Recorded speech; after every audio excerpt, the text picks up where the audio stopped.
Yes, good morning. Mr. Cannon. Mr. You're Cannon? still muted, Sam.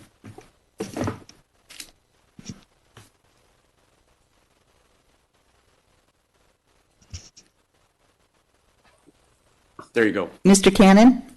Yes, can you hear me? Yes, we're taking roll. Thank you. Okay, sorry. Mr. I was DiMattei? having technical difficulty there. Mr. Johnson? Here. Mr. Woodward? Here. Mr. Herzog? Here. Mr. Sevison? Here. Mr. Hauge? Here. Thank you. Welcome, everyone. It's important for Placer County to conduct our business to ensure essential services for our citizens. We encourage the public to engage in the process. With that in mind, this meeting today is offered in person and through a remote virtual process. Citizens who wish to comment today should be prepared to comment in person or via the Zoom platform. To join virtually online, click on the link on the Planning Commission homepage. Please make sure your microphone is muted. You may also call in using our toll-free numbers to hear the meeting at 888-788-0099 or 877-853-5247 and enter the webinar ID 956-6651-6015. Please press star 6 to mute yourself. If you would like to make a public comment virtually, please raise your hand with the hand icon at the bottom of the page. If you are calling in, please press star 9 to raise your hand. Be prepared to speak at the time I open the public comment for the specific item you would like to address, which may include public comment for matters not included on the agenda, a consent item, or a timed item. Each commenter is entitled to 3 minutes of comment time. Thank you for your patience, and we'll do our best to ensure that each citizen who wishes to comment has the opportunity to do so. So at this time, EJ, if you could report on the Planning Director's report. Good morning, Chairman, members of the Commission. EJ Evaldi with the Planning Services Division. I have just a few project updates for you. On July 6th, the baseline commercial center project was considered by the board and approved on a 3-2 vote. Rancho del Oro, the map modification that was appealed, that's going to be considered by the board this coming Monday, July 26th. That's a meeting that's going to be in Auburn. And then the last meeting where you took action on the Kim CUP modification, that was appealed. And so we'll be scheduling that for the board within the next 90 days. Any questions on those projects? All right. Our next meeting with the Planning Commission is going to be August 12th. And that's going to be here in Auburn. Thank you. All right. Thank you. All right, I will now open the public comment for any matters not on the Planning Commission agenda. Is there anyone in the audience who wants to speak? Seeing none, is there anyone on the Zoom call?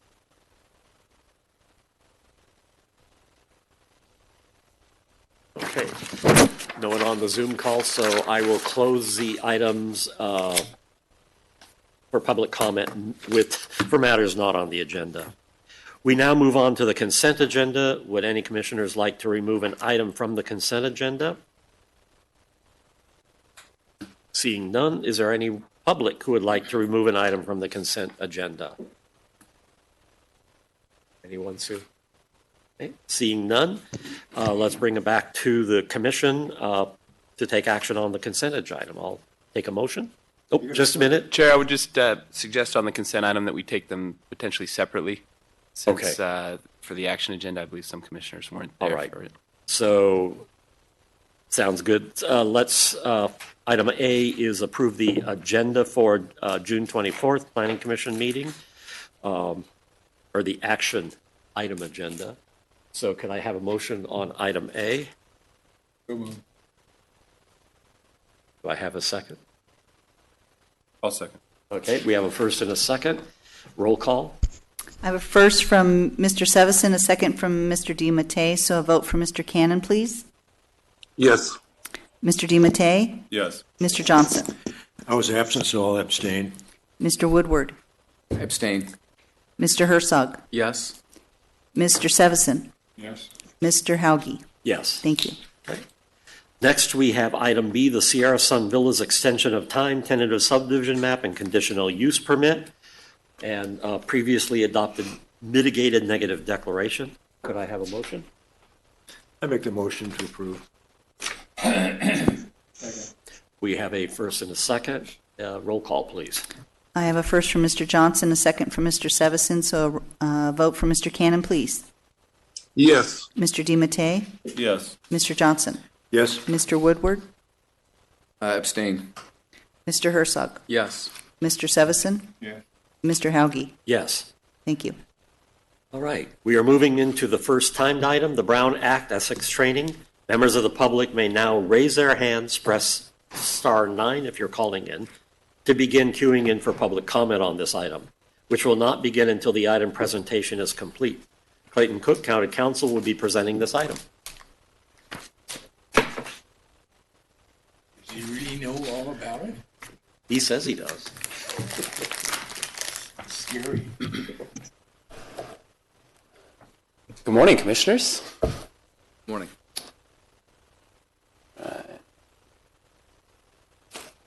Okay, so first off, thank you for the opportunity to present on this. It's good to get out from the desk over there and speak with you. As I go through this presentation, if you have any questions, feel free to speak up and at any time. I'd be happy to answer them. I understand this topic is somewhat dry, so if you do ask questions, it might break up the monotony of all the statutes I'm going to run you through. So, yeah, that being said, we'll go to it's the Brown Act and Ethics Training. The first one we're going to discuss is the Brown Act. And in general, the Brown Act is a sunshine law. The premise of this law is that public disclosure is extremely important. And to ensure that as a commission, when you make decisions, the public is involved in that process, participates in that process, looks at the same documents you look at, basically goes along with that whole process, and that there aren't any decisions that you make that are done outside of that public realm. So the source of that premise is Government Code 54950. The bolded part, it is the intent of the law that their actions be taken openly and that their deliberations be conducted openly. So we start off with what the definition of a meeting is under the Brown Act. Gathering of a majority of the legislative body at the same time and place to receive information, discuss an issue, or take any action. On that third element, the important point, discuss an issue. If there is a majority of you together discussing any topic that's related to the subject matter of this planning commission, that constitutes a meeting. So it doesn't necessarily mean that you took a formal motion, action, decision. If you discuss a topic that a majority of you discuss a topic at one time, that's considered a meeting. It also, there's a note at the bottom, that's any communication medium or device. So the one that normally comes up, emails, if you send an email to all the commissioners, that is technically a Brown Act meeting. So you have to be careful of that. And I know staff is, if you get an email sent to you from a member of the public that has all of the commissioners CC'd on it, it's extremely important you don't respond back with your thoughts or comments, because that then constitutes a meeting and then would be subject to the Brown Act. So applies to a legislative body, the Brown Act. Question about that, sorry. Sure. You mean if we reply all? Right. If you respond to the individual that sent the email only, that wouldn't be, right?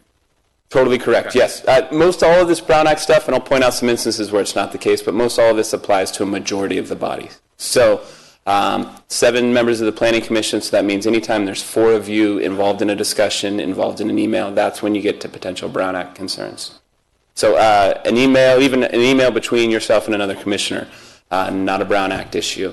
But once you get to that majority threshold, then it does become a Brown Act issue. And that's the case with most things. If you have a meeting that you go to, 1 commissioner going to that meeting, perfectly fine. 2 commissioners, fine. 3, that's fine too. But that's when we start getting concerned about, okay, what if another one just shows up? Because then we've got a majority, and then that could be a meeting. So, What about social media?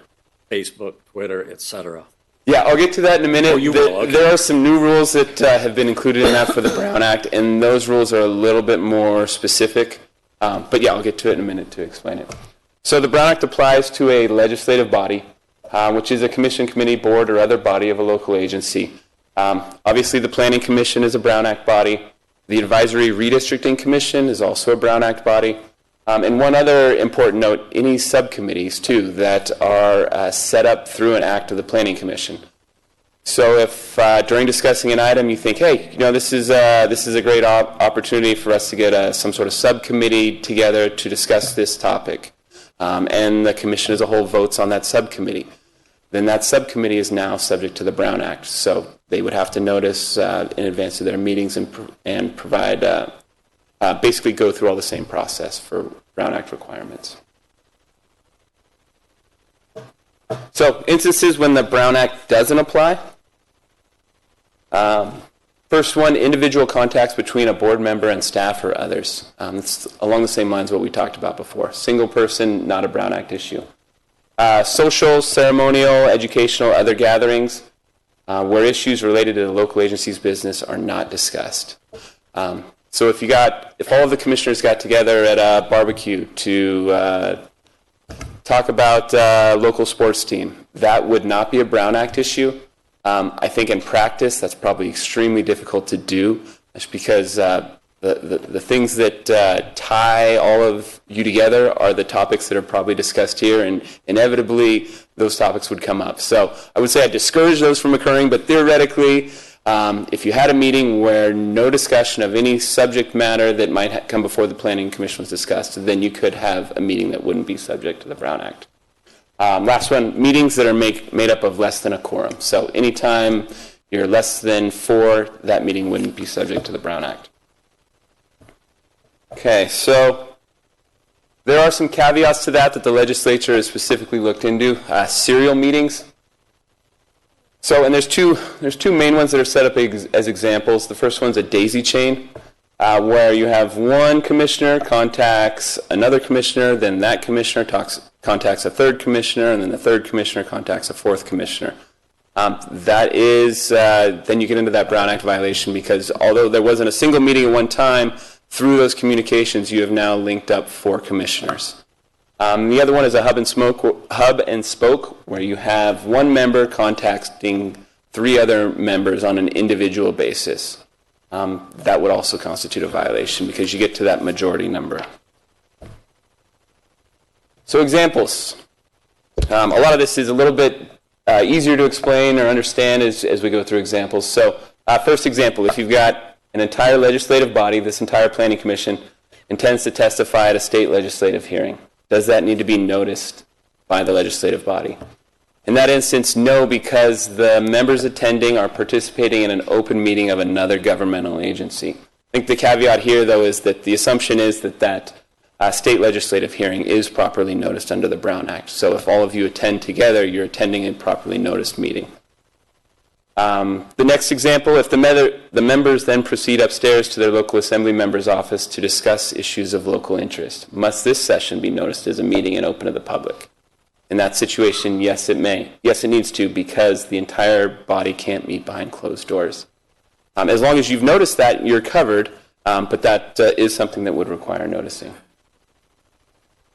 And the last one, a legislative body wants to hold a team-building session to improve relations among its members. May such a session be conducted behind closed doors? And the answer is no. That's not a subject for closed session, and relations between members are a matter of public business. As I mentioned before, as long as there is some discussion at some point that has to do with the subject matter that could or would likely come before your planning commission. Okay, so social media changes. As the chair had asked about just a little bit ago. So social media platforms can be used to answer questions and provide information to the public. However, a board member can't use social media to comment or express reactions to communications made by other members of the body. So most of the Brown Act requirements have to do with the majority. This is the one instance that one single action can be a violation of the Brown Act. So if you have a commissioner who is provided a comment on something, and another commissioner likes that, provides some sort of comment on it, that constitutes a Brown Act violation. And the actual code section is below. I highlighted the portion, shall not. That makes it a Brown Act violation just from that one act. This is a requirement that came in January of 2021, so there's not a whole lot of case law on it. There's not a whole lot of decisions that have dealt with this, but I think probably the general move in practice, or best move to do in practice, is to just stay away from commenting on any other commissioner's posts in any in any form. As long as that's a topic that may come before the Planning Commission. Obviously, if one commissioner is commenting on a vacation and you say, looks great, that's not going to be an issue, but there is that requirement. So, Is this only when a commissioner responds or reacts to another commissioner? It's not responding to a topic? correct, yeah. So this is only responding to another commissioner. So if there is a topic before you and a commissioner comments on that, that wouldn't be necessarily a violation of the Brown Act. But if you're commenting on another commissioner's topic, then yes. Well, I have a question about that because we just talked about serial meetings and things, and you put comment on a social media platform and 4 other commissioners read that, they may be influenced by that comment, and does that become a meeting? So as the law stands right now, that isn't a violation of the Brown Act. Okay. There may be other ethical concerns, which I'll get to in a minute, in terms Yeah. of commenting in support or in opposition of a project in advance of hearing it. But as of right now, that itself wouldn't be a violation of the Brown Act. So locations of meetings, this is set forth in the statute and requires that all meetings be held within the boundaries of the territory over which the local agency exercises jurisdiction. So for the Planning Commission, that just means it has to occur in Placer County. There are some requirements that are relaxed, and those are done through 2 governor's executive orders that came about because of COVID. The latest one was, I think, in early July. The governor will be revisiting this at some point later this year. And this also has to do with Zoom, Teams attendance at meetings. But right now, those are all permissible. You don't need to be in the jurisdiction. But that could change later this year. So just something to be aware of. Types of meetings and notice. Multiple types of meetings that vary with respect to their notice requirements. The regular meeting, which is the one that's dealt with most often, requires noticing in terms of an agenda, providing date, time, location, and a brief description of the action. And that needs to be done 72 hours prior to the meeting for a regular meeting. Special meetings have a little less lead time. You only need a 24-hour notice beforehand on that one. Emergency and adjourned meetings, we don't deal with too much here. So agendas. Every regular meeting has to be preceded by an agenda that advises the public of the meeting and the matters to be transacted or discussed. So you cannot take an action on an item that is not listed on the agenda. That is a must. They're posted 72 hours beforehand and need to be freely accessible to members of the public. So that basically means public can access that. Normally for Planning Commission meetings, they post them out at the kiosk, I believe, and they are accessible even when the office is not open. That 72-hour requirement, there's been some Attorney General opinions that have talked about that and whether that would include a weekend day or not. For our purposes, the Planning Commission's purposes, the agendas are posted a week beforehand. So, and that's probably a best practice move, is just to make sure you've got it covered and give yourself some lead time. But I would say if it included weekend days, that's not technically improper, but there is some guidance out there that says it's probably not a best practices. So, let's see. It is important to note on that bottom, posting on websites is by itself is not sufficient. It needs to be posted in paper form. That is something that has come up in terms of questions, and the reason for that is basically not everyone has access to the internet. So discussion of items not on the agenda. As I mentioned before, normally you can't discuss an item that's not posted on the agenda. There are some narrow exceptions. First one, if there's an emergency situation. This is a matter of public safety, that kind of type of emergency. The other one is when 2/3 of the members determine there's a need for immediate action, and that need for immediate action came to the attention of the Commission after the agenda was posted. Probably won't come up too much in the Planning Commission, but that's one of the exceptions. And the last one, when an item has been continued from a meeting held not more than 5 days before. Probably doesn't come up too much either. So how do you handle comments from the public that aren't on the agenda? This comes up a lot. If you have someone speaking in the general public comment and it's a topic of interest to a commissioner, The best move for that is to ask the chair to then place that item on a following agenda. You are allowed to briefly respond to public comment, but you can't have more of a substantive discussion on it. So a couple sentences on it is probably all you're allowed to do under the Brown Act. If you get into a substantive discussion with a back and forth based on something that's not listed on the agenda, the proper move is to then move that to a following agenda so it can be noticed.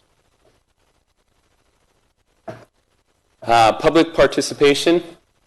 Brown Act gives the public right to participate in the meetings. They're allowed to speak on any item of interest and any item noticed on the agenda. So that's why we have the public comment at the beginning for any items not on the agenda, and then every item that we go through then has a public comment period. Even today's presentation on the Brown Act would have a public comment period after it. So that's the requirement. There's this item on the bottom, reasonable restrictions and time limits can be placed on public comment. As you know, we limit public comment here to 3 minutes. Those kind of restrictions are fine as long as they're not content-based. So if you get to an instance where you're telling people, hey, if you're going to speak in opposition to a project, you only get 1 minute. But if you're in support of the project, you get 2 minutes. That becomes an issue. And there is kind of a, obviously that seems like a pretty plain issue. But it does come up in other forms where if you haven't indicated to everyone that there's a 3-minute time frame and there's 50 people speaking on a project, and you get through 20 of them and they're all in opposition to the project, and then you decide, gosh, we've got a lot of other items on our agenda, I'd at this point like to end public comment so we can move to those other items. You have a legitimate concern there because now you potentially are making a content-based restriction because most of the people are speaking in opposition to that project. And if you didn't warn them of the 3-minute time frame or the fact that you were going to close public comment after a half an hour, you potentially have a content restriction that you're placing. So that's how it comes up more in practice, some of the nuanced areas, but just something to be aware of. And that's why I think at the beginning of all of our meetings we say, look, 3 minutes. You do that at the outset so it's clear to everyone that it isn't based on whether or not there's opposition or support for a project. See, just maybe a couple questions here. Sure. At any rate, so we go through the public comment, and all of a sudden there's no public that wants to comment anymore. So the chairman closes the meeting, and then the commission gets into a discussion and somebody wants to get back and comment again. It's the chairman's decision, as I understand it, on whether to let that person if the public comment is closed. Is that correct? Yeah, so it is at the chairman's discretion. If it is somewhat of a contentious issue, the chairman could also call for a vote to see if there's an interest in reopening public comment. But yeah, certainly there's once you have closed public comment, there is no requirement to reopen it. In fact, I would say that normally after public comment is closed, that's the deliberation time, and that should be that time for the commissioners to discuss without having to kind of worry about public comment coming in the middle of it. So, okay, the other thing that I think it's very, very rare, but we've run into before where somebody from the public wants to comment, but they don't want to identify themselves. And as I previously have understood, that's okay. They don't have to identify themselves. Is that correct? Yeah, I think it's a recommendation that they identify themselves, but I don't think it's required. If somebody said they didn't want to disclose their name, there's no legal requirement that they have to identify. It doesn't come up very much, but it has before. Sure, yeah. Yeah, so let's see here.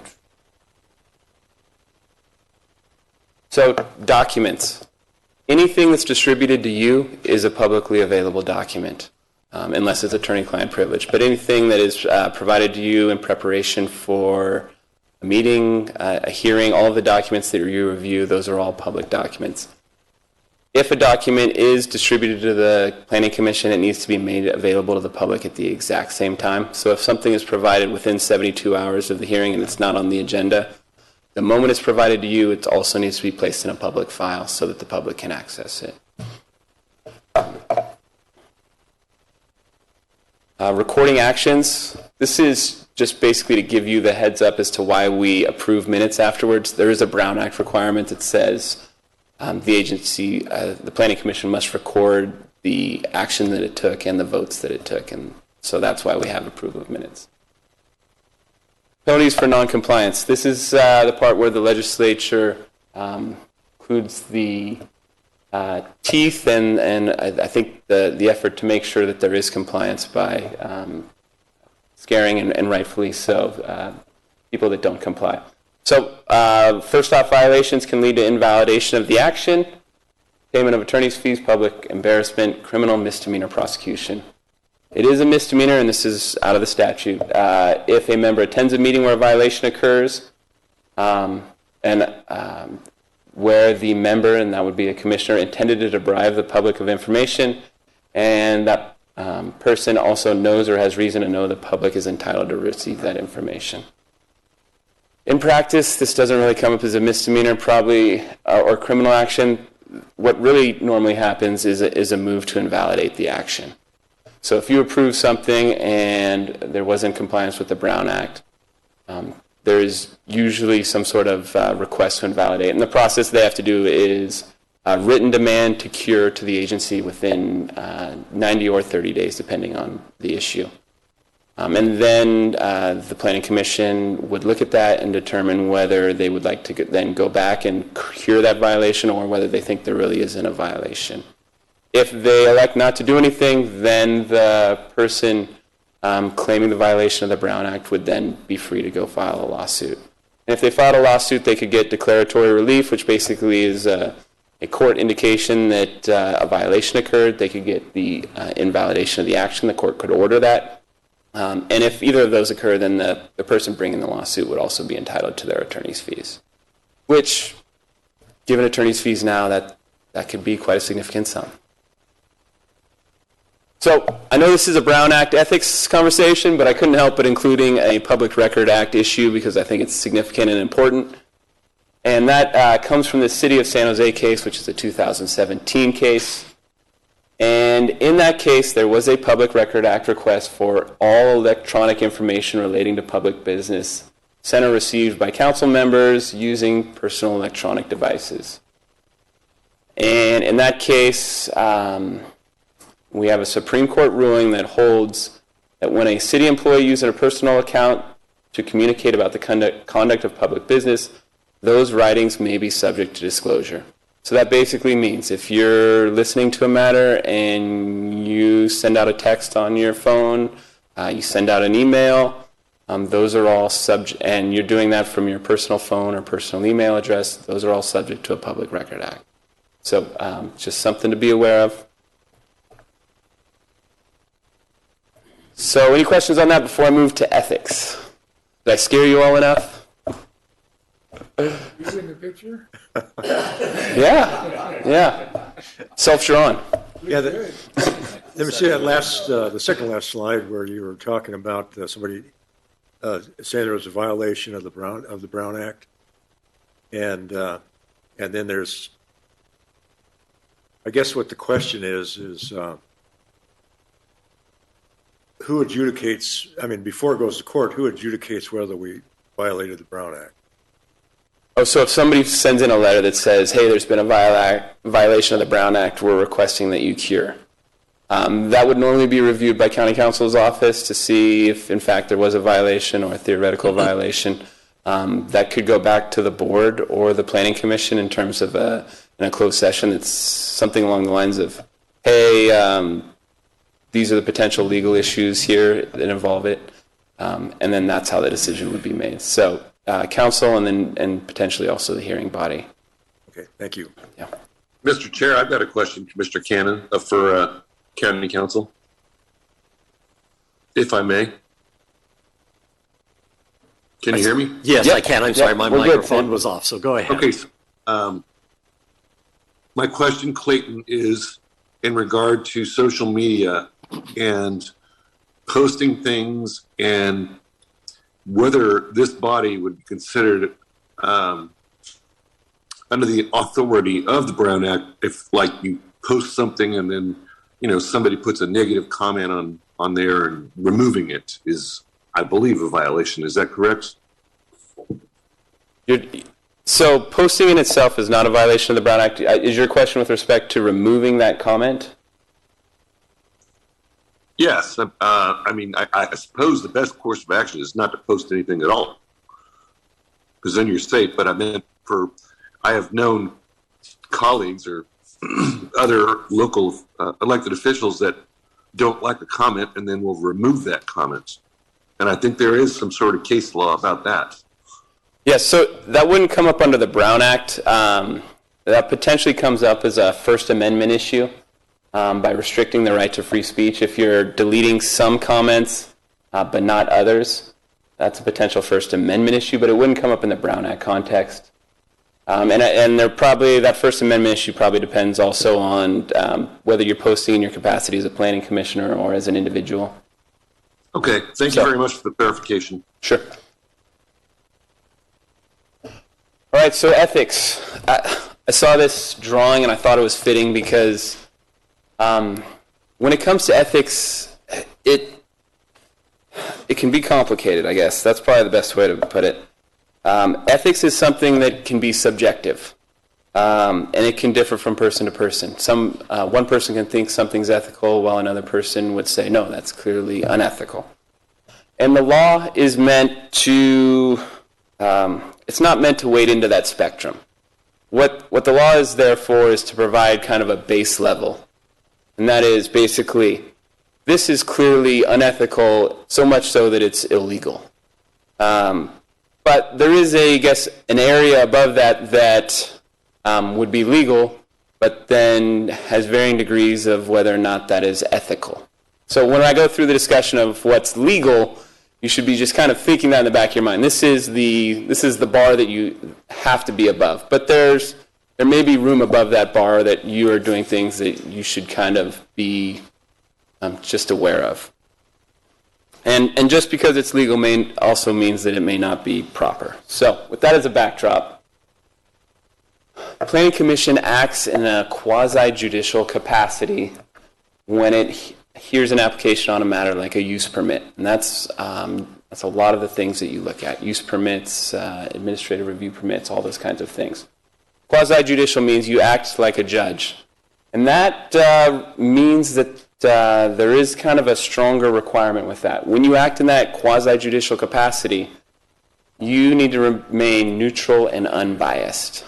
So the law defines neutral and unbiased as three things: no personal conflicts of interest, no prejudgment of the facts, and no prejudice against the parties. So how does that play out in practice? When you look at conflicts of interest, most all of the conflict of interest discussion centers on financial benefit. And the question that's probably summed up easiest is to say basically, are you going to be getting a financial benefit out of this decision, support or against the project? If you are, then that's probably a red flag that there may be a conflict of interest. And when I say financial benefit, that financial benefit would be above and beyond a general member of the public. So a personal financial benefit to you. If you have one of those situations or something that you think may be one of those situations, best advice I can give you is come speak with counsel. It's nuanced. There's a lot of varying factors. And I would say, for the most part, my job as county counsel, I get to see a lot of what you do on the county side of things, but I probably don't have too much knowledge of the personal side of things for you, where or where not you may have financial interests. So that's... I may not always be in a great position of saying, hey, this might be a financial concern for you. This might be a potential conflict of interest. This really falls on you as commissioners to kind of monitor and then bring that situation to us if you believe there is one.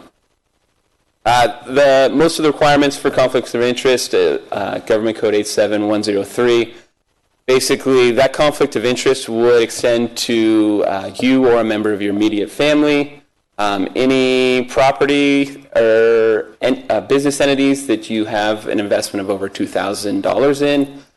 Also, any sources of income for you over $500 or any donor or gifts of over $250 to you. Most of this would be disclosed in your Form 700 that you fill out yearly. But those are the kind of things that potentially have financial interest. If you do have a potential conflict of interest, the remedy would be either to remove yourself from that decision. That's probably the one that's going to come up a whole lot. If in fact there was a contract being entered into by the Planning Commission, which I don't know really if it ever comes up, in that situation there is potential that the whole Planning Commission would need to remove itself. But we don't deal with that issue too much. That probably comes up in other arenas. So it's a conflict of interest. When you get to the other questions about bias and prejudgment, there wasn't a whole lot of case law guidance on this. There were some scattered cases until 2020, when we have this case, Petrovich Development Company. Unfortunately, or unfortunately, this involves the city of Sacramento. It took place in the 3rd District Court of Appeal, which is actually the court of appeal that would review any decisions by our Planning Commission. So it is something that is worth following and being aware of. And in that case, I'll just give you a quick rundown of what happened. It was a 72-acre development that took place in Curtis Park in Sacramento. The applicant applied for a use permit. The Planning Commission approved that. In the time between the Planning Commission approval and the action being taken to the City Council, there's a council member who spoke in opposition to the project and did a few things in opposition to it prior to it coming to the City Council, where he would then decide on the project. Ultimately, when it got to the City Council, they denied the project on a 7-2 vote, I believe. Well, they denied it, and it came before the court, and the issue is whether that council member should have recused themselves prior to voting on the matter. So what did the court look at? They provided a guideline of factors that wouldn't require disqualification. And they noted membership in a homeowners association or neighborhood association by itself wouldn't mean that you'd need to recuse yourself. And the reason for that is that bias cannot be inferred from mere appearances. As long as the official has not provided their position on the issue prior to that hearing. So also living in the neighborhood adjacent to the project, as long as there's no indication that the official is impacted by the project more than any other person in the neighborhood. These are all items that wouldn't require you to disqualify yourself. And also expressing views on matters of concern for the local community as a whole. So as long as, even before it comes to your hearing body, if you express concern about something that the community as a whole would have that same concern, then you're fine. You wouldn't necessarily need to recuse yourself at the time of the hearing. Then the court also got into factors that would require disqualification. In this instance, all we have is the factual description of what occurred. And I can tell you, since the court ultimately did decide that the council member should have disqualified themselves, I can tell you that based on this fact pattern, this is enough to disqualify you. But as to the area in between, that's probably a bit of a judgment call. If you get to this kind of scenario, this is another instance where it's probably a good idea to speak with counsel. Because there's a lot to deal with in terms of wading through this issue. So, factors that would require disqualification. There was evidence that the council member was counting, if not securing, votes against the gas station. The use permit was for a gas station, in communicating an update on that score to the mayor. The court found that this showed a pre-hearing commitment to achieving a project denial. So this falls along those lines of prejudgment. And I included the rest of the language that the court had here, but I'll just touch on a couple points. That council member then went on to prepare a compilation of facts, a fact sheet that then spoke against, that all included items against the project. And then the council member then forwarded that fact sheet to the mayor, other people that might speak in opposition to the project. So you've got active behavior by them to try and sway their position prior to the council member having heard it. Emailed the talking points to the mayor and his advisor. The court said that suggests both behind-the-scenes advocacy as well as organizing the presentation of the hearing to obtain a no vote. The council member then went on to offer suggestions for pre-hearing presentations and also coached the staff member about how to prosecute the appeal. So you have an instance where they were clearly behind the scenes in an advocacy role, And the court said, yeah, that's something they should have been disqualified from. They shouldn't have been allowed to vote on that. So you have that as guidance. I think the main thing to pull away from this is you need to maintain that neutrality and unbiasedness in the lead up to the decision. Most all of this stuff in the Petrovich case turns on the actions that they took in the lead up to the hearing. So that's something I think you definitely just need to be aware of. Communications, are you maintaining a neutral perspective on the project that's coming up, those kinds of things. Certainly after the hearing, after the decision's made, then none of this stuff would apply. But this is the kind of things that you should be aware of. So with that, I believe, one more slide. The court did find a finding of bias, and in fact, this is straight from the ruling. The court says he took affirmative steps to assist opponents of the gas station conditional use permit and organized the opposition at the hearing. Council member, I'll just pass over that, acted as an advocate, not a neutral and impartial decision maker. So the Court of Appeal rescinded the project denial and awarded cost to the petitioner. So with that, that concludes my ethics portion of the training. Do you have any questions? Could you describe it? We get calls from applicants, proponents, opponents, sometimes wanting to go out and look at the site or talk about it. Could you just kind of discuss the best way to approach those things? Sure. I would say there's best practice guidance on that. If you are asked to go out and view the site, I think that certainly helps to make your decision sometimes to see those. I would just be extremely careful to remain neutral and unbiased during that site visit. So they should be providing you information. You should not be providing them any information. I would say even to the point that your questions might direct them in terms of where you're leaning. I would suggest not asking those questions and trying to present questions in those kind of scenarios in as neutral of a way as possible. I would also say that if you are entertaining a visit out to a site by one side, that you also suggest or entertain a visit from the other side, just so that you can get both perspectives and remain that neutrality. And certainly, I think it's also best practices that if you do one of those site visits or something like that, that you also mention that during the Planning Commission meeting, just so the public is aware of what you've done in the lead up to it. And that's all part of just this, in general, public disclosure of what you're doing. So I certainly think those are worthwhile and beneficial. Just you want to make sure to maintain neutral through that process, especially since that's pre-decisional. So, thank you. Yeah. Other commissioner questions? I just like a couple of quick questions, I suppose, and then just so you know, I have a comment or a kind of a statement after Clayton sits down, because he's not going to want to stand through that. It won't take a minute or two. But listen, I just wanted to talk about due process for a second. During these meetings, I hate to be the guy that reads that quotes the book, but I just want to make sure that this is out on the table and I thoroughly understand it. In the guidelines or the guidance that we were given when I became a new commissioner anyway, I read that the guidance that was provided by the county, and it says that it's not just the job of a commissioner to listen intently to the public and then decide. It is the job of a commissioner to listen intently to the public and then decide based on what the public has said and others have said how they feel about a particular project. Would you agree with that? I would agree with that. Okay. Yes. And then there's another quote out of the book there. It says that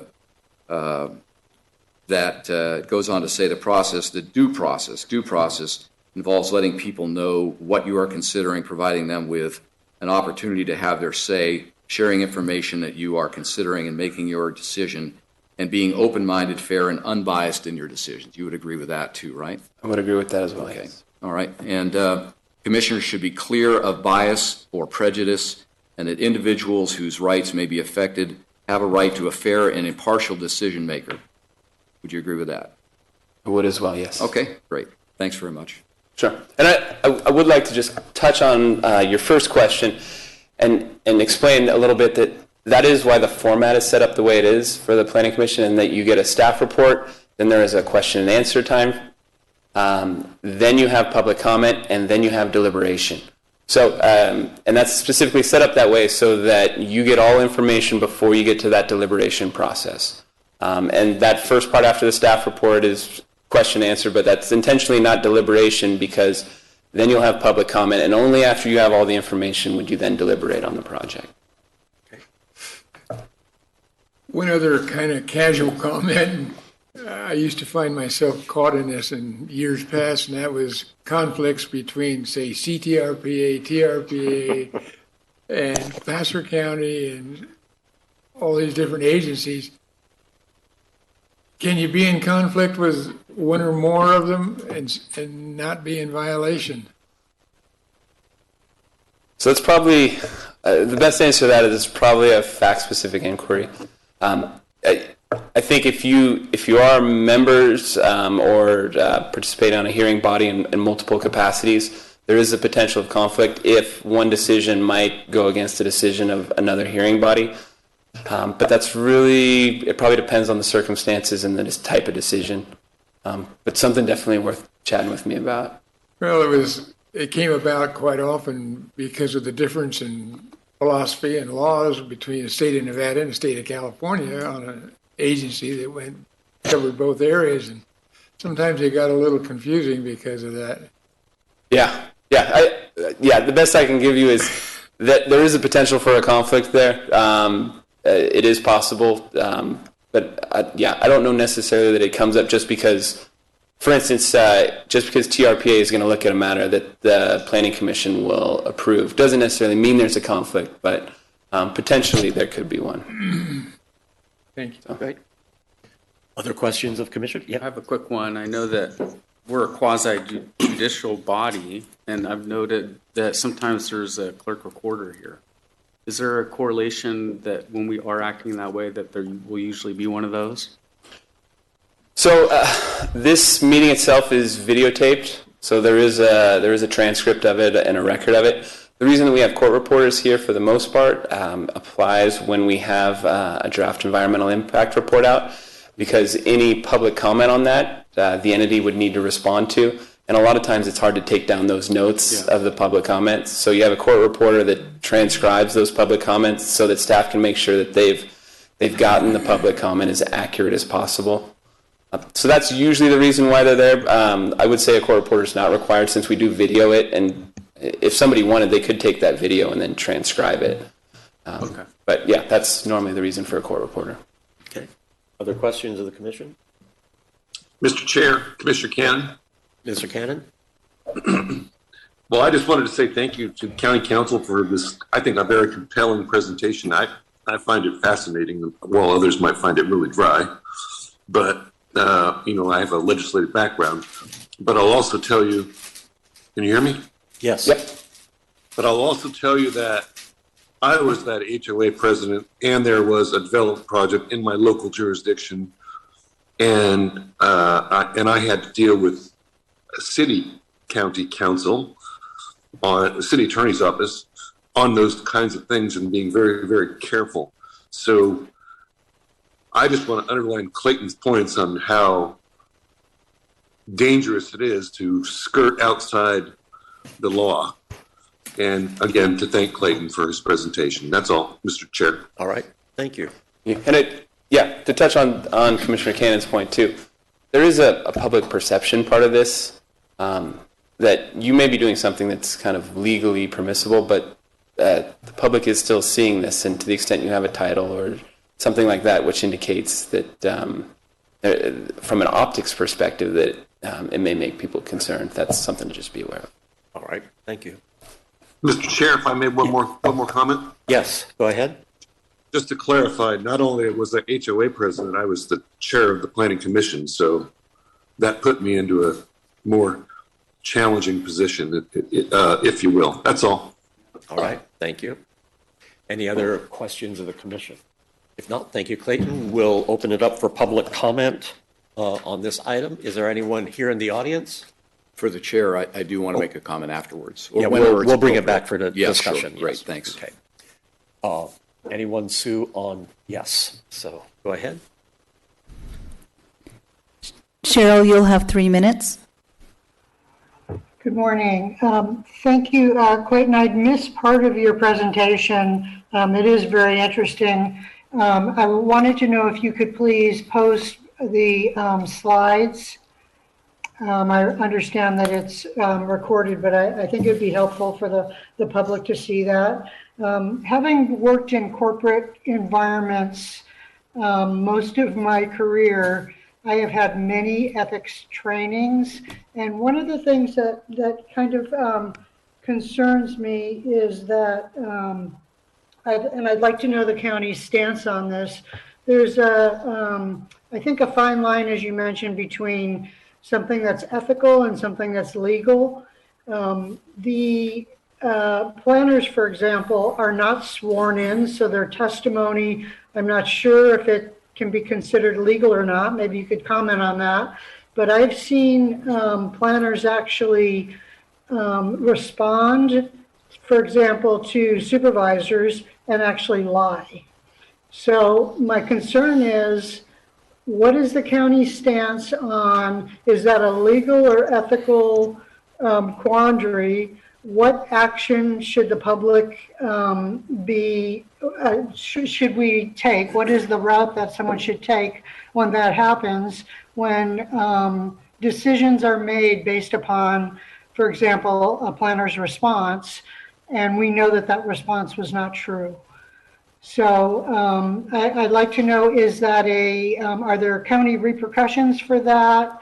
How is that considered? And I've seen it happen in the past year with 3 or 4 planners, and it's actually very disconcerting. Okay. So I was wondering if county council could respond to the ethical versus legal, and what's the take on that? Yeah, after the public has a chance to comment, then staff will respond to those comments. Thank you. Yep. All right. Anyone else? Okay, no other public comments, so I'm going to close the public comment period. And Clayton, if you could respond to the questions. Sure. Yeah, normally all of this planning process, none of the statements are taken under oath. And there's not, I guess, a legal requirement that statements be taken under oath. But I would assume that staff is doing their best to provide factually correct information. Certainly, if somebody believes that that staff has not provided factually correct information, and that has affected the project approval, they can certainly file a petition or a lawsuit over that project approval, and they can raise that as an issue. But yeah, I guess that's the best way I can respond to that. All right. Thank you, Clayton. All right. At this time, let's bring it back for the commission discussion. And yeah, thanks a lot. You're just a very agile chair, so I wanted to make sure that I wedged that in because I was afraid I might lose the opportunity. Listen, first of all, thank you, Clayton. I asked, so everybody knows, I asked Clayton to do this after the baseline commercial project discussion on the 25th of March. And so that's kind of where this came from. And then with the permission of the chair and with the help of EJ, we got on the agenda, and I'm grateful for that. Clayton, I think you did a great job. It was really helpful for me, and I appreciate it a lot. The reason I asked for this is that I was very concerned that on the 25th of March, the people of Placer County were not afforded due process. And I've subsequently taken a look actually at the video on 3 separate occasions, for various reasons and just partially, but I have taken a look at it on 3 separate occasions, and I continue to believe that, frankly, collectively, we failed to provide the people of Placer County due process during that meeting. This is not about a 5-2 vote. I'm going to be on the wrong side of some of these votes from time to time, and that's perfectly acceptable. And frankly, I would expect that, and I respect everybody's views and everybody's opinions. But this was a particularly disturbing meeting, I thought.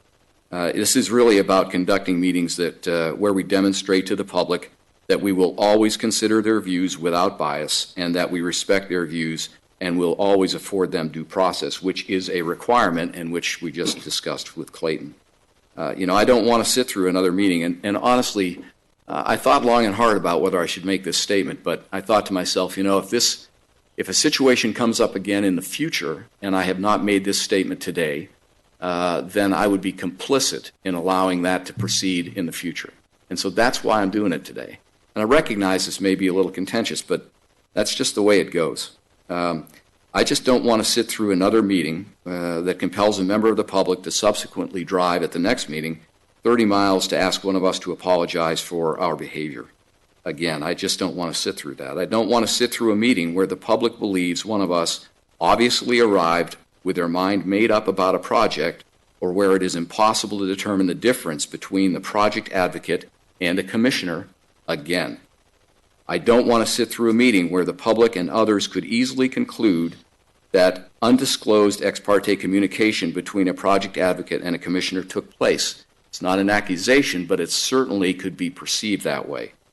I don't want to sit through a meeting where, following a break immediately before public comment on a contentious issue, a commissioner shuts off their Zoom screen and subsequently stands up and leaves their Zoom screen while running for more than 6 minutes during public comment.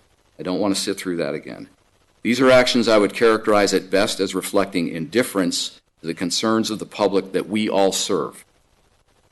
The people of Placer deserve better. The Placer planning staff deserves better. I consider them to be an outstanding organization, by the way, and I think they deserve better. And I frankly think we all deserve better as well. We will not always agree with the people who come forward to speak with us, but if we afford them due process and respect their views, they will respect our decisions. Collectively, we should demand better than what happened on the 25th of March, or we will lose the respect of the people of Placer County and become irrelevant. Thank you. Thank you. Other discussion on the part of the commission? All right. There's no action to be taken. Thank you, Clayton. Very much appreciated that update. All right. We are moving on to our second time item, the housing-related code amendments, general plan amendment, zoning text amendment, rezone, multifamily, and mixed-use design manual. Members of the public may now raise their hands, press star 9 if you're calling in, to begin queuing in for public comment on this item, which will not begin until the item presentation is complete. Patrick Dobbs, Senior Planner, will be presenting the item. Good morning. Good morning, Mr. Chairman and Commissioners and members of the public. I'm Patrick Dobbs with the Planning Services Division, and this item is the proposed housing-related code amendments. This is a county-initiated project. These are programmatic amendments to development regulations and processes to implement existing county policies and state law. Just a quick outline here. I plan to discuss some of the background for the project, talk about some of the different types of housing and where we're trying to incentivize future housing and why. There are 4 primary components of the proposed changes, the amendments. They include changes to the general plan, the zoning ordinance, zoning maps, as well as a new design manual. So I'm going to talk about what those changes mean. I'll touch on CEQA and some of the key issues, as well as public outreach and stakeholder coordination. And I'm going to conclude with our recommendation. I look forward to a robust discussion from you all. This is, the project overview and objectives here. This is really about providing more housing choices, increasing the availability, and promoting a more diverse mix of housing types. This project will help to implement adopted general plan and community plan policies that support housing development through higher density, mixed use, transit-oriented, and infill development projects. The project seeks to align the general plan, zoning code, and design manual with adopted specific plans, community plans, and area plans updates that we've done in recent years that include this type of detailed level of design and standards. This project will help bring the county's ordinance into conformance with state housing law changes, as well as reduce vehicle miles traveled and commuting distances so that more people can live and work in Placer County. And finally, implemented the board-adopted strategic plan, which supports new housing construction for people of all income ranges for both existing and future residents. This slide I could have called, background as well, but there are a number of ongoing efforts and overarching plans and programs that are guiding this process. This project was initiated back in 2019, and there's been a considerable amount of planning and research done during that time. There are a number of housing initiatives currently underway. I know those are frequently brought before this commission, but it really all starts with the housing element, and the board adopted an updated housing element back in May of this year that takes us through 2029. And part of that housing element, I know that we've discussed before, is the RHNA, so our regional housing needs obligation and the different income levels associated with that. The second bullet there is we've commissioned a number of studies, particularly this housing strategy and development plan. This is kind of the guiding document for housing in Placer County for the next 10 to 15 years. It really delivers a menu of options to streamline housing. In that housing strategy and development plan, we looked at our realistic land use capacity and where can we accommodate growth, housing growth throughout the county. Various opportunity sites, which sites might be able to best position to take advantage of competing funding at the state level. We looked at economic implications, supply and demand. As you know, as prices go up and people become displaced, businesses have a hard time attracting qualified employees. So another part of that was a best practices jurisdictional comparison report, where we looked at other cities and counties and what they've done, changes they've made to their codes to deliver housing. So really, out of this housing strategy and development plan, that was kind of the roadmap for this deep dive into these ordinances and standards to see where we can provide some regulatory relief for housing. The third bullet there talks about our annual housing program work plan. This is a multidisciplinary team from various departments across the county that are addressing this complex issue of housing from many angles, things like planning and research, incentives and regulations, funding and resources, and legislative advocacy, strategic relationships, and community engagement. We have a really engaged group of citizens for housing. Thankfully, we have over 6,000 participants that receive updated newsletters from us. We've completed a number of surveys, such as flash votes, where members of the public have given us feedback regarding housing costs, design, and choices. And generally that feedback has been an interest in smaller homes and streamlined permit process. As you're well aware, there's been a lot of changes to state housing policy, and that's really kind of been a moving target over the last couple of years. The governor has a healthy housing program objectives, and we've been trying to keep up with that. So really, at this time, this is really the shift from planning to implementation. We've done the studies, and now we're looking to make the changes to implement that direction. So those are kind of background. I'm going to shift here a little bit to talk about missing middle housing. So what is missing middle housing? And that's really kind of one of the focus areas of this packet of amendments. These are house scale structures with multiple units on one parcel and walkable communities. Again, providing some choices. And some of the examples you see on the screen here in terms of mixed use or live-work units. Attached residential multifamily, detached multifamily such as townhomes, cottage or courtyard housing, quads and triplexes, duplexes. This is the sort of more gradual or traditional transition that you often see in older established sort of communities. In many of our communities in Placer County, right where the commercial area ends, we go immediately right into low density single family residential. And so this is about workforce housing. We're not trying to solve the homelessness issue with this packet of amendments. This is housing for teachers, firemen, and many of us that can't afford entry-level prices where they're currently at. So, again, this is providing choices.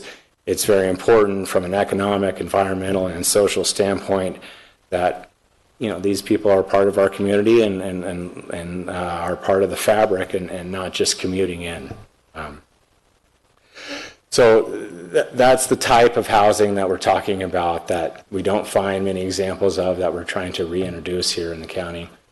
So where do we want to see these different types of desired housing? Now, they're targeted at existing multifamily and commercial zone properties in an effort to remove barriers to underutilized land in our existing communities where infrastructure investments have been made, ideally near public transit.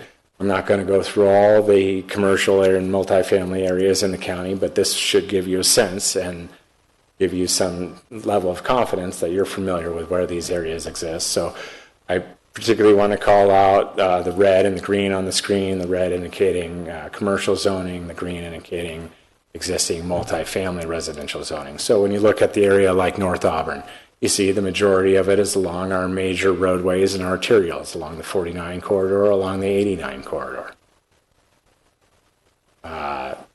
Similar, Granite Bay here, Granite Bay doesn't have any public transit, but again, you find their commercial multifamily areas primarily along Douglas, as well as Auburn, Folsom, Cabot, Stallman, Eureka. This is a close-up of the Penryn area. We're along Taylor Road, English Colony, Penryn Road. Again, these are the retail areas that you are familiar with, where you shop or get gas. So these are the town centers, the nodes, if you will, of our various communities. Squaw Valley, for instance, up in the East County, you have primarily your commercial, near some of the entryways, as well as up near the resort in the valley. So, there are maps and exhibits for all of these different communities. I just showed us some, but whether it be North Star, Forest Hill, Alpine Meadows, these aren't generally isolated areas. As I mentioned, these commercial, these multifamily areas, these are the core areas of our various communities. And so, just to keep this in mind as we're going through the discussion, we are mandated to provide capacity for, additional housing, at the same time being challenged with getting people off the roads and reliance on individual driver automobiles. So again, this focus of our existing communities where the infrastructure exists, where alternative modes of transportation are available, all of that, dovetails in with the overall direction in terms of removing barriers and some of these upfront costs and such associated with the high cost of housing construction right now. So, and again, keep in mind, if we don't look at these areas that we've already established for this type of designation and have been, planned for this sort of development and growth, then we're going to have to really look somewhere else. And this commission in the next couple of years is going to be challenged with that as it relates to the housing element. One of those income categories, a low income, we're short on some of our densities and zoned areas for that sort of income level. So you're going to be looking at, rezoning or increasing the density in 50 plus acres somewhere in the county to meet those numbers. So again, a lot of reasons why we focused on our existing established communities. And I should mention, this was to highlight where, but certainly when we're talking about where, we're talking about when. We have places we can grow outward. There's lots of, many of you in your districts that you represent have large areas of open land. There's a lot of infrastructure challenges there. So we're not talking about, 80 years out or something. This isn't just a paper exercise to show that we have the capacity. This is really to actually deliver the housing in these in our areas where these investments have been made and where they can be constructed in a more accelerated fashion than had we otherwise gone outward. So those are some of the housing types and some of the areas that are the focus of these multifamily and mixed-use amendments. So I'll transition now into the project description and the four primary components. What are they? What do they mean? This is a comprehensive packet of amendments and targeted changes proposed. It includes amendments to the general plan, the Chapter 17 of the County Code or the zoning ordinance. There are combining district map amendments proposed, as well as this new design manual for multifamily and mixed-use development. I'll go through each of these. The first component is the proposed amendments to the general plan. There's really 3 areas that this touches. Really only 2 of them are substantive. In the introduction section, we already have a number of community design guidelines. This new manual basically is a refresher and update of our existing 1996 design guidelines. But we have historic design guidelines, we have rural design guidelines, we have landscape design guidelines. This top bullet just adds this new design manual to the list of those county documents. Table 1.2 here in the second bullet is a table in the general plan that describes development standards by the land use designations. And the proposal here is to increase the floor area ratio from 1.5 to 2.0 within high density residential. And this can get very technical, but I'm going to get into it with you all because this is, I know you want to fully understand this. So just from a basic standpoint, floor area ratio is a means by which you can measure or calculate development potential. It's similar but different than dwelling units per acre. An acre is 43,560 square feet. A floor area ratio of 1 would mean that property could have 43,560 square feet of floor area. Could be a single level spread out across the whole property. Could be a 2 level on half the property. There's different ways to configure that. But the point is, we're proposing to increase the floor area ratio in high density residential. Now this really is a complement to what's happening next in table 1.3. So in this high density residential land use designation, we're adding 3 new commercial zone districts as being consistent with that designation. The floor area ratio within commercial designations is 2.0. So we're adding commercial zone districts to the consistency within this high density residential land use designation, and we're matching the floor area ratio that they would otherwise be able to have in the commercial land use designation. And pretty technical stuff. But it's really a matter of alignment. It's not a matter of doubling the project's floor area ratio is a calculation we use for the non-residential component of these projects. So again, by introducing some commercial zone districts as being consistent within the high density residential, we're providing for that floor area ratio to make those projects work. And it kind of goes the other way as well, just like we've added a few commercial uses to the residential land use designation. Similarly, we're adding the multifamily residential zone district, RM, as a consistent use within the general commercial.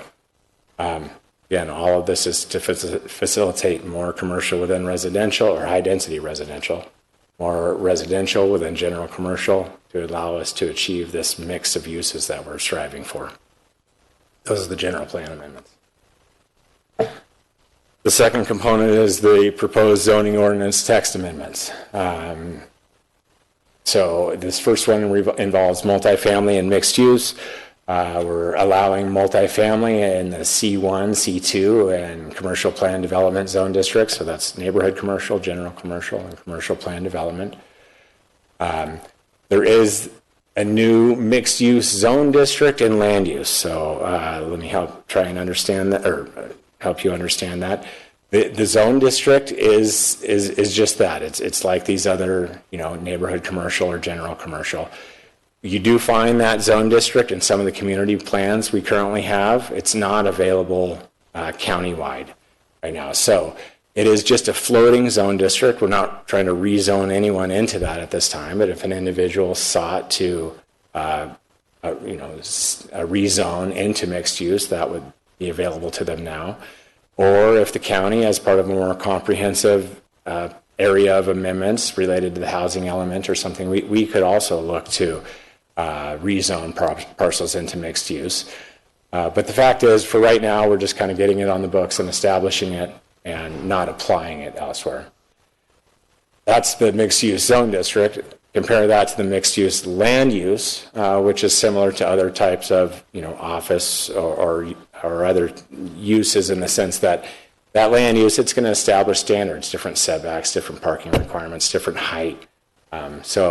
Again, that land use as a mixed use, you'll see that as now a permissible use in several of the zone districts. The changes here would represent a streamlined approval for some caretaker and employee housing. Several of the zone districts right now require minor use permits for that type of housing. This would reduce that level of entitlement to zoning clearance, so that if they meet things like setbacks and objective standards that are established, they would be approved more quickly. That leads into the second bullet in this whole streamlining when consistent with standards. So that is, kind of a fundamental, change that we're trying to accomplish with this packet of code amendments in terms of a shift from more subjective guidelines, things that we have that currently say you should or we encourage or that sort of thing, and codifying those sort of guidelines to make them requirements so that we know that the development will meet our aesthetic and compatibility desires for its integration with our existing communities. So again, multifamily mixed-use projects that can demonstrate that they're consistent with these adopted standards have a more streamlined process in terms of their approval. These standards do provide some additional flexibility as it relates to parking height, lot coverage. There's some, we talked a little bit about floor area and the ability to calculate mixed use using floor area ratios. So there's some flexibility here. The third bullet is really talking about cluster lot housing. So there are 3 different types of cluster lot housing that are being introduced with the zoning amendments. Cottage and co-housing, movable tiny house communities, and the agricultural conservation or open space cluster lot housing. Again, each of these provides some flexibility and kind of introduces some of these maybe more non-traditional housing types as options within some of the various zone districts. Patrick, before you go on with this slide, we had comments that just came in last night. Could you talk about these issues? I believe most of these are mandated by the state and have been adopted as part of our housing element, but the state is being pretty direct on streamlining and granting approval. So could you talk about that a bit? Because I think some of the community is not aware that this is really dictated by the state law. Sure. Recently adopted. I'll try and address the question. I think that some of that will come out in further conversations, but certainly with the state is taking away a lot of local government control of housing. Those sort of areas, particularly for jurisdictions that haven't been able to meet their previous targets, and that's where we find ourselves. We're doing a lot of stuff, with these housing initiatives, and I think really making a difference. Some of these new homes right out here from Mercy Housing, you're seeing it. But some of these bills, particularly like Senate Bill 35, is a permit streamlining bill that if for certain projects, if you have an affordable housing component and the right zoning, you can come in and just ask for use by right. And the county, has nothing to say, other than objective standards we've adopted. So if they want to put on a 2-foot balcony or something that really serves no purpose, we can say, no, we have standards that require these spaces to be usable so that someone can get a table or chair out there. We've realized, especially in this last year, the importance of outdoor living in our, areas in our homes. So if that, Mr. Chairman, is kind of where you wanted me to go, that is this shift, again, to these objective standards and taking the subjectivity out of it. If These standards are independently verifiable. They're measurable. They're things that, we all can decide on. And, right now, many of those, as I said, are just suggestive from these 96 guidelines. We're codifying these and saying, you need to do this. And if you do, if you're zoned for multifamily residential and you have a project that meets these standards, then you should have a streamlined approval. Yeah, thank you. And just for the commission, the state legislature is still at work, and there's actually potential for additional legislation that further removes discretion from the county. So, since we be paused prepared. there, Before you move away from this, I have a question. Yes, real quick as well. I think this is a great point that you've brought up, and I just want to make sure I understand when you say streamlined process, what does that mean? Because that still occurs inside the county's domain, right? So, I mean, what will that process look like, as we move through this? Yes, thank you for the question. In terms of, some projects that would be required to come before you right now could instead be permitted at a staff level. So that's an example of streamlining where we're implementing standards that can be applied for staff level decision making, and taking some of the uncertainty about where you guys stand on certain issues or your, as well as guidelines. And as I said, really being more clear up front about what we want to see and what we don't want to see. And for those projects that demonstrate conformance with what we want to see, it very well may just be pulling a building permit as opposed to coming to a hearing and noticing neighbors. I mean, so that would be an example. Okay. This is one of the things that I've seen a lot of concern about. And so I just want to, so is there an appeal process for this? And maybe this is kind of amorphous right now. Maybe this is not something you all have put together completely. Right. But I got to tell you that this is something that we do see a lot of concern about. And this is actually, I think, within the domain, as I said, of the county. So what the chair said is 100% correct. A lot of this is statutory, but this process really needs to be understood, I think, by the community.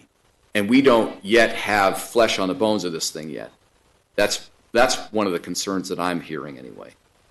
So maybe if I can jump in to provide some clarification about, you talk about county process. So what's before you today is not proposing to change any of our county processes in county code as far as the level of entitlement, whether an entitlement goes to the planning commissioner or goes to our zoning administrator.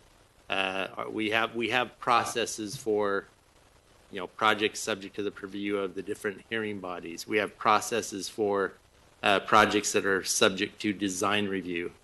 So what's being asked for change, it's not affecting any of the county processes, but it is changing the requirements on certain properties where a property that may require an entitlement now that is subject to the purview of a zoning administrator or a planning commission. Now it may just be subject to design review, subject also to the new guidelines that you may choose to adopt. So maybe hopefully that clarifies things. So it's not really a change in our processes, but it's a change in how we treat these properties. And correct me if I'm misspoken in any way. But I think that's, I understand. That's helpful. Sense? Thank you. I guess this still is kind of a seam, at least it seems, for some of the people that have expressed concerns about this. I believe those design review, those are appealable. And the big difference is, project subject to your commission or the zoning administrator, there's different noticing requirements as compared to a design review application. So there are some differences in our processes, but all the processes in place right now, we're not asking you to make changes to that. That's not part of this amendment. Those processes are in place. As far as all the, appeal rights to those various entitlements or administrative approvals, those still remain just like they are today. Would this overrule TRPA rules? So this does not apply, I believe, to the basin. I should have been more upfront about that. This doesn't apply in the basin. It really won't apply in some of these specific plans or such that we've approved that have these design standards. But again, we're taking that knowledge and information we've gleaned or put together and applying it to the unincorporated remainder. Thank you. To continue on, Actually, yes, Mr. Johnson. If I could, sorry. On the last bullet there where you talk about cluster lot housing. Yes. And just for clarification, the cottage and co-housing, what are those? What are those? Yeah, what are they? I mean, co-housing is very unique in the sense of it generally brings together the future tenants as part of the planning process. So those people that will be living there are very involved in the design. We have a co-housing kind of demonstration project that we're trying to move forward with on the county property here for a senior apartment or for senior housing. And again, it enables them to be part of that design of their community. And cottage housing, these are typically detached structures around some sort of central courtyard or garden area. I mean, those are, if that's okay. And then I know the movable tiny house community; those would be basically mobile home parks, right? Well, I mean, we're trying to distinguish movable tiny homes from other sort of trailers and such by our architectural requirements. And so, I mean, that picture is pretty small on the screen, but I mean, that's an example of a movable tiny home community. And then the agriculture, conservation, open space, again, that could be a group of people looking to do kind of more cooperative farming, or if you had a lake or, some resource or something that you wanted to kind of ensure protections of those resources and group your development somewhere else, because oftentimes there's a number of cost efficiencies that go along with that from an infrastructure standpoint, as opposed to, pulling utilities across a lot and block subdivision. But each of them, have their own limitations on house size, on parcel size, on, again, where they're allowed and what level of entitlement. So, they are, as I mentioned, kind of, more non-traditional housing that is, de facto affordable. We're not necessarily talking deed restricted affordable, but because of their smaller footprints and, the design. But they're intended to provide some options for people to, again, group that development in such a way that protects the remainder of the property for, agriculture, for common area, that sort of thing. And so that the remainders would have some sort of easement over them or HOA, management of them to ensure that they were maintained and such for their intended protections. So those are, kind of a layman's description of three of the different types of cluster lot housing. But for each of these, as I said, we have, different definitions and development standards. Yeah, the final bullet, we frequently do that in our use permits now with, subdivisions. Right, it's not too different than a PD. There's a lot of similarities in terms of the plan development and where the text landed in the code. There's some relationship to what's done in a PD in terms of providing that flexibility to arrange the development, more creatively, but not in a way that would exceed what is otherwise currently available. Okay, thank you. Commissioner, did you bring on the protection of agriculture, does it have any guidelines in changing the farm labor housing in there? Is it going to restrict it or be able to increase it on a per acre basis?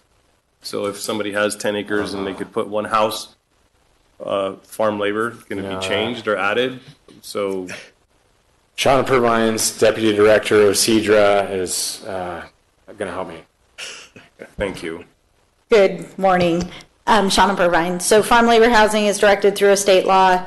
It's allowed pretty much on or off site as long as it can be tied to a farm activity. So this does not change that in any way. It can accommodate it through that cluster and help, meet those needs, but it doesn't change or further enact what's already allowed for in state law. So would you be able to put a cluster of homes like that instead of just one home per 10 acres? Or is there a square footage? Is that going to change that's, I guess my question is the guidelines of how much you can put per acre for a house. It doesn't change the densities that are already allowed on it. Just designs where it can go. So Perfect. No densities are being changed as part of this project. Okay, thank you. One of the things that you brought up, Commissioner Woodward, is the question is, where's the meat on the bones? And actually, this document is the meat on the bones. So those people who wrote in and said we don't have a chance to review projects any longer because they're staff approved, these are the standards that are being adopted that the staff will use. And so this is the place the public should be talking about. These are the standards the public should be commenting on if they don't agree with them, rather than at a public hearing, say in front of the planning commission. It'd be a staff review. So it's really these standards and this set of documents is really important to the county to allow that streamlining. And again, the state has mandated that especially the low and very low income housing projects can move through without basically hindrance. So they want standards that you can review at a staff level to allow the projects to move forward. I think in summary, that's about. But how does the community have an opportunity to comment if something comes to the county that is consistent with the design standards that we may or may not approve today? How does the public have an opportunity to comment on that? Patrick, I'll take that one. I'm trying to think here, I guess. And if the answer is there isn't any, that's okay. That's an acceptable answer if that's the right answer. But I guess that's an aspect of concern. And then the question would be, is this really mandated by the state, or is in fact this entire process that we're talking about actually a county process? Recognizing there is no real change here, but if we implement design standards and we say that once these things roll in, they can be approved by someone at the staff level, then what will happen is our supervisor will get an email from someone saying, this just happened next door, and you guys never saw it. Right? Correct. And as Commissioner Hauge has identified, there are specific state laws that say certain projects now are afforded a streamlining. They get it automatically. Whether we adopt these today or not, they get to come through. They can say, I want to be streamlined because I check certain boxes. I've got 5% affordable or whatever as part of my project. And the only thing that a local jurisdiction can apply to that project is adopted objective standards. So absent adopting objective standards, there's nothing for the county to apply. So the purpose of this, and we're not the only jurisdiction doing it, when in 2017 and again in 2019, when the state came through and said these projects meeting these certain criteria get to come through a ministerial, essentially, or a design review process, that the local jurisdiction can only apply whatever they've adopted to that process, to that review. A lot of jurisdictions are now going through this process to update their design guidelines to design standards so that they have those standards to apply to those projects when they come through. So absent adopting these, any project that wants to come through, we would just apply whatever standards we have. The idea here is that we set the standards up front, and that way when projects come through, we have standards to apply to those projects.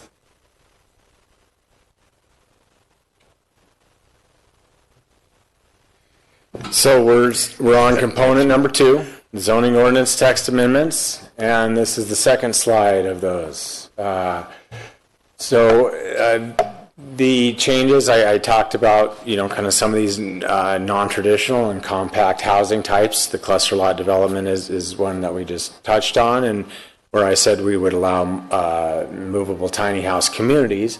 Well, on standalone parcels, movable tiny homes, could also be allowed as proposed, both as a primary or as an accessory, depending on the situation. Again, we've put in a number of requirements. I'm going to talk more about movable tiny homes in a moment because it is kind of one of those issues that has percolated to the top.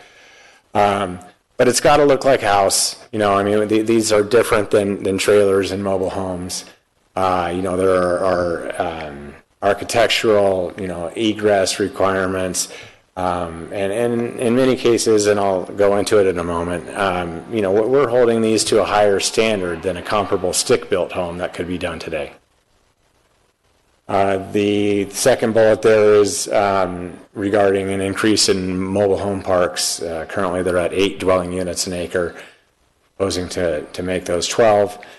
And again, density bonus is a complicated thing. A lot of this is state-driven, but the idea is that depending on the percentage of affordable housing components and at what income levels, you get additional density, you get more keys, more units, if you will. So the state density bonus laws have been updated. We're bringing our code into compliance with that, as well as offering some incentives for other, above and beyond sort of bonuses for mixed use and multifamily and limited areas.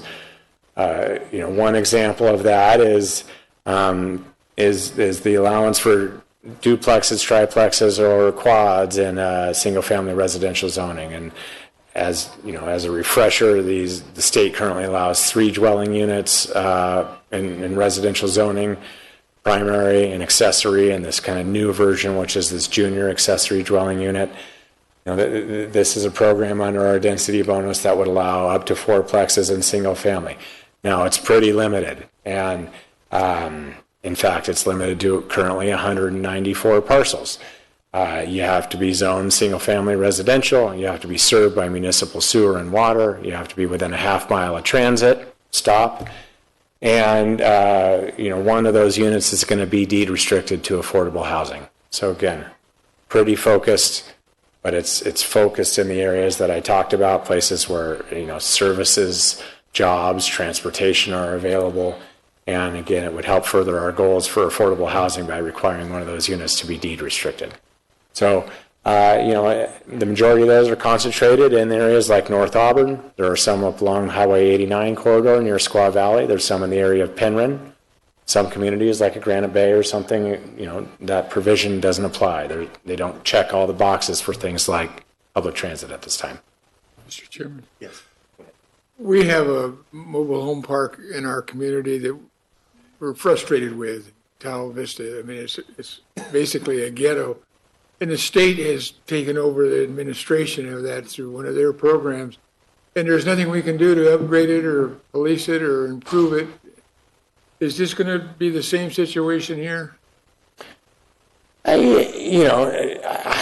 don't think so. I mean, there aren't any new mobile home parks. I don't, know the densities to which those that are existing were developed. Again, this is a recommendation that comes out of this housing strategy and development plan. Maybe some of these parks will be able to include a couple new units with this density bump. And anytime, we get an applicant coming in the door, we have, the potential to, anytime someone's coming in, though, for improvements, there's the potential to address some, non-conforming or some issues that exist. So, it's possible that this might incentivize someone to come in with improvements, which will in turn have some ripple effects. But this in and of itself doesn't relate to the management of the sites. Well, it's just a concern that these, I don't know how many units are in that thing, maybe 100, 150 more maybe. And we have absolutely no control over it. It's a state issue, and we try to get improvements for health and safety and other issues, and we can't even touch it. We can't even walk on the property. It's just hideous. And yet, surrounding that issue, we are having to provide transportation, busing, recreation, all kinds of other uses to accommodate that use, but they don't participate in the community in any way, zero. And so it's pretty damn frustrating. I got to tell you, if we're about to enter another agreement like what we're caught with there, in other areas of the county, I need to warn you, it's not a happy experience, and it gets worse and worse because we can't force them to do anything. We can't force them to upgrade the conditions in the park. We can't improve it. I mean, I can't tell you how many times we've tried to lean on them to improve the conditions for those people, and the state says, don't touch them. Get your hands off and don't go near them. And so I don't want to see us create another one of those, because that is an impossible situation that we find ourselves in as a community. And I don't know how many, I'm not familiar with how many there are in Rockland or Loomis or Roseville, but the one that we have is a real pain in the neck to deal with transportation, with recreation, with schools, with every issue that you come up with. It's a zero. They say, well, the guy owns it, lives in San Francisco, and he comes up once a year and collects the rent. And that's the end of his responsibility. And I don't want to, I'm very concerned that we don't find ourselves caught in that catch-22 again, because we haven't been able to do a thing with it. We can't improve it in any way. And it's a miserable situation. I mean, we've got trailers and people living on top of each other, and it's very, very ugly. And it's ugly in a lot of ways. One of the strange things that we found difficult to deal with was utilities, water, sewer, things like that. It's impossible to allocate and bill and deal with.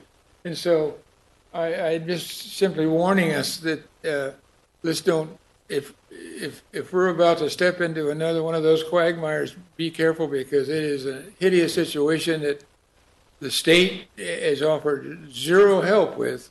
You know, they insist that we maintain it and let it stay and treat it like a special use, but we can't touch it, we can't regulate it, we can't do anything. So it's a pretty tough situation, and I warn us that let's don't do it again. Thank you. So if I could just kind of piggyback a little bit on that, and get to an issue that's been concerning me for a while. Looking at the middle bullet there, Patrick, increase mobile home parks from 8 to 12 units per acre. So congratulations, we're just going to make it worse for you, apparently. But is that a law? No, I don't believe so. So this is the thing that I emphasized actually when we went through the EIR the first time. What is really hard for me to get my arms around is what is law and what is the gray area that we can work with. Because everybody on this panel is going to approve the law. I mean, it's ridiculous. That's a done deal. It's the law. So we buy off on it, we figure out how to apply it, and then we figure out how to, implement it correctly. But where are the flexible areas of this? And Sean, look, we've been through this. We were through this a couple months ago. I want to understand what is not law. There's a lot of different types of laws, and we have talked a little bit about this. There are laws that are out there that are just explicit. There is no gray area for the local jurisdiction whatsoever. It's such as the ADU laws. We are required to allow for a primary, secondary, and a junior ADU. There are laws that are a little more gray. They still are obligations of the local jurisdiction, but they are not so specific in how the jurisdiction implements them. There are a lot of those laws, and there are more to come. One of those laws is what we're doing here, which is adopting objective design standard. The state has said we can only apply objective design standards that we've adopted, but they didn't tell us what those standards had to be. So each jurisdiction gets that opportunity to kind of craft what makes sense for that jurisdiction for those projects. For the mobile home park, this was a direct request. There is no state law behind this. The county currently reviews all mobile home parks through a conditional use permit. That process is not being proposed to be changed. But this was a direct request from developers of mobile home parks that felt that for new mobile home parks coming through, so it doesn't address any existing mobile home parks that we currently have, albeit if they wanted to come in and do a revision to ask for additional density, then they would be subject to the new standards as well. So, that would be part of that. But if a new one were to be coming in, the ask was to go from 8 to 12 units per acre, because it's a little more consistent with other jurisdictions and allowed densities. Also helps just to pencil out that project. But if in the event this is adopted and approved, if an applicant wanted to come in, they would still come in through a process that is not changing, which is that conditional use permit requirement to approve this project.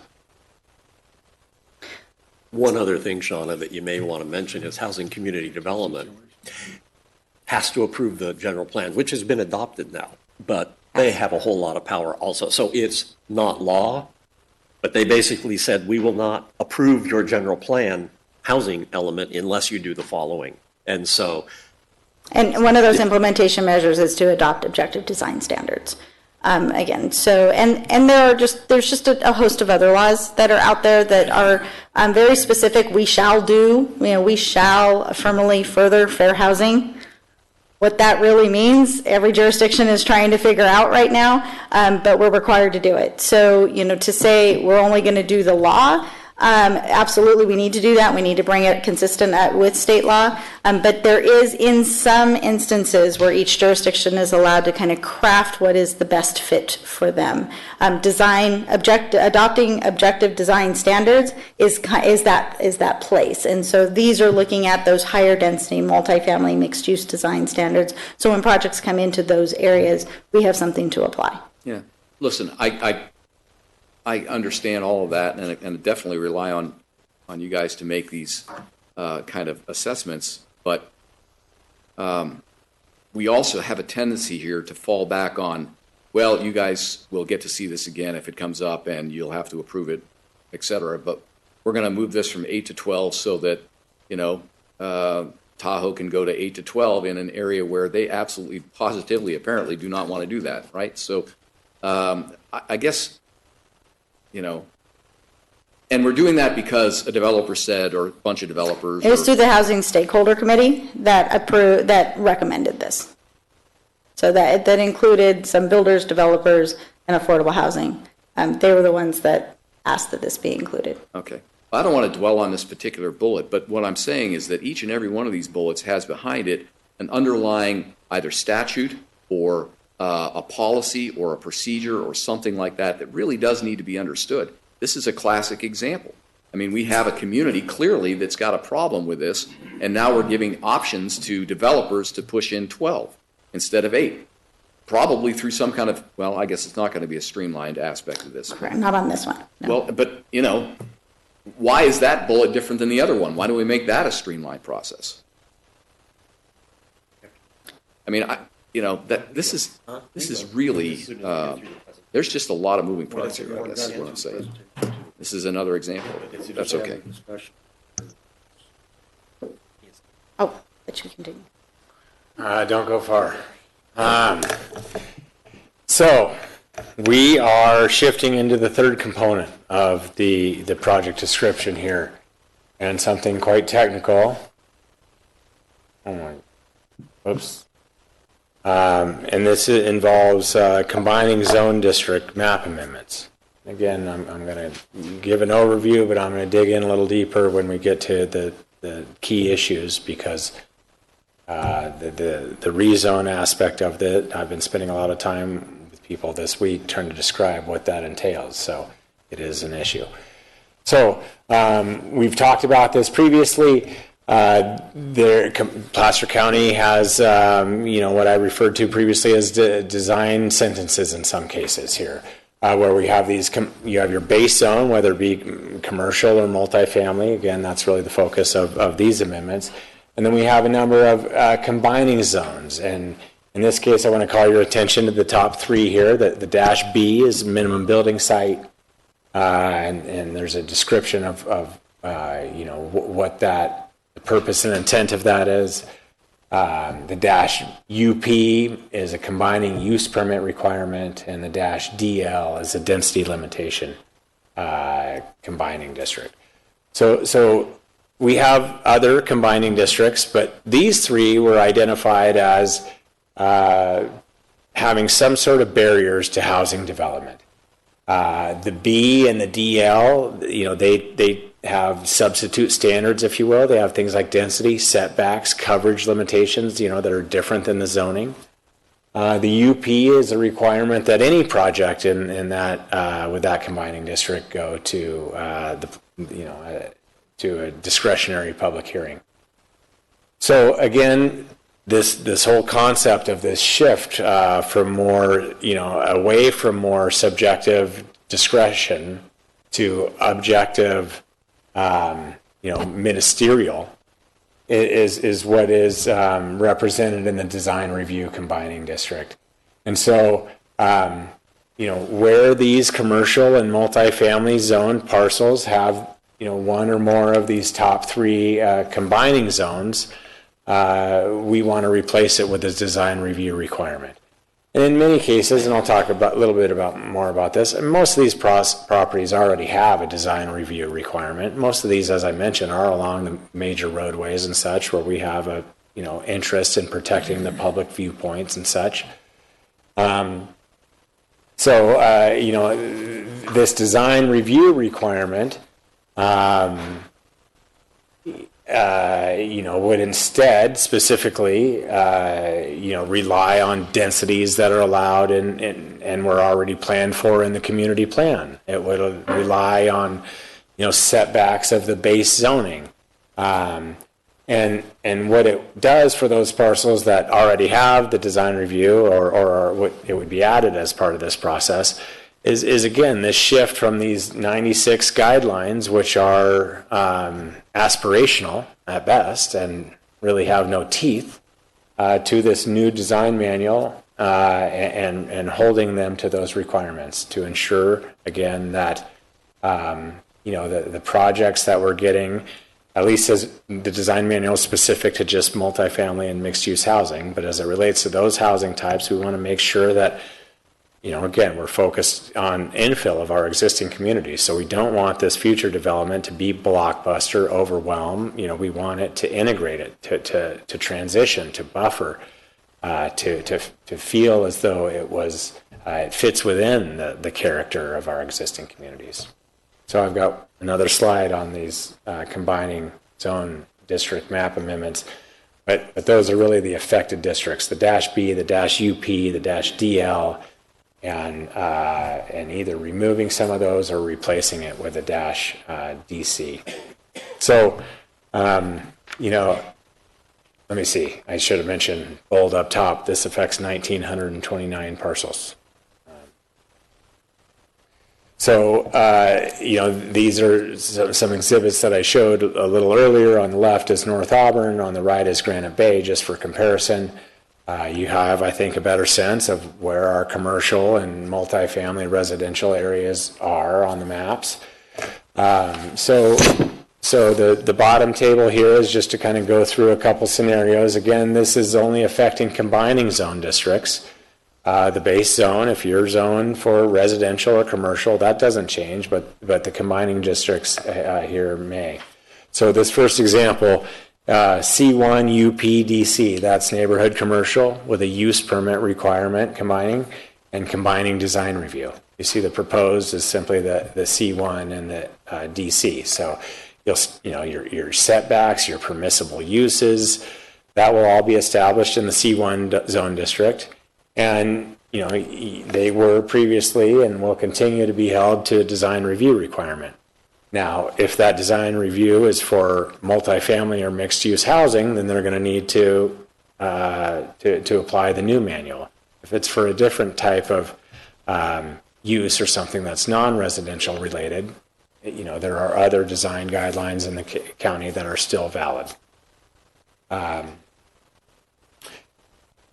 Second example there is RMDL8. So multifamily or residential multifamily with a density limitation of 8 units an acre, and it would go to the RMDC.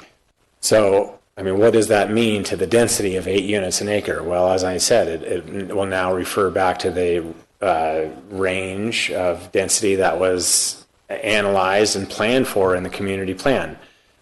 In many cases, this may bump up that density potential by a couple units. Keep in mind, density is just one consideration when you're looking at the development potential of a site. And oftentimes projects can't meet maximum density. All these other things like building setback, coverage limitations, parking, all of this ends up restricting what can actually be built. Third example there is an example of a zone, a parcel zoning that, has a couple of these, limiting combining zone districts. So again, residential multifamily use permit combining density limitation of 5 units an acre and combining design review. That would be simplified, and that's part of this, to just the residential multifamily and design review. Now, does that mean no permits will require a use permit? No, not at all.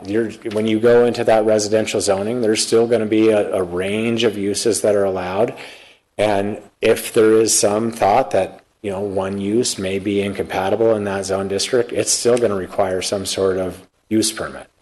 So instead of just having that blanket statement that all projects here require a use permit, this really defers back to the table and which uses require that. Again, the density limitation aspect of it, would be lost, but it would be replaced with the densities that are allowed either in the community plan or the general plan. So that, I guess that's what I want to impress upon you is, by removing some of these and replacing some of these combining zone districts, it's not as though we just lose the standards. They are addressed somewhere else, whether it be in this design manual, whether it be in the base zone district, whether it be in, what uses are permissible at what level of entitlement. So it's not as though those protections, and process go away, but it does simplify it. The fourth component is, and final component here is the design manual. And hopefully some of you are pretty familiar with this. We held workshops with you in June of 2019 and 20. And again, I've kind of talked about this throughout. This is really a refresher of this county design manual, of the 1996 guidelines that we have. But, and we've discussed it, where this fits into the bigger picture. This is directly associated with that previous component that I was talking about in terms of, the design review requirement. Again, this is a shift away from the subjective guidelines to more objective standards that can be applied at staff level. And this design manual was prepared by Diet and Bhatia. They're a consultant who helped develop our design standards up in the Tahoe Basin Area Plan, so there is some continuity with other county documents.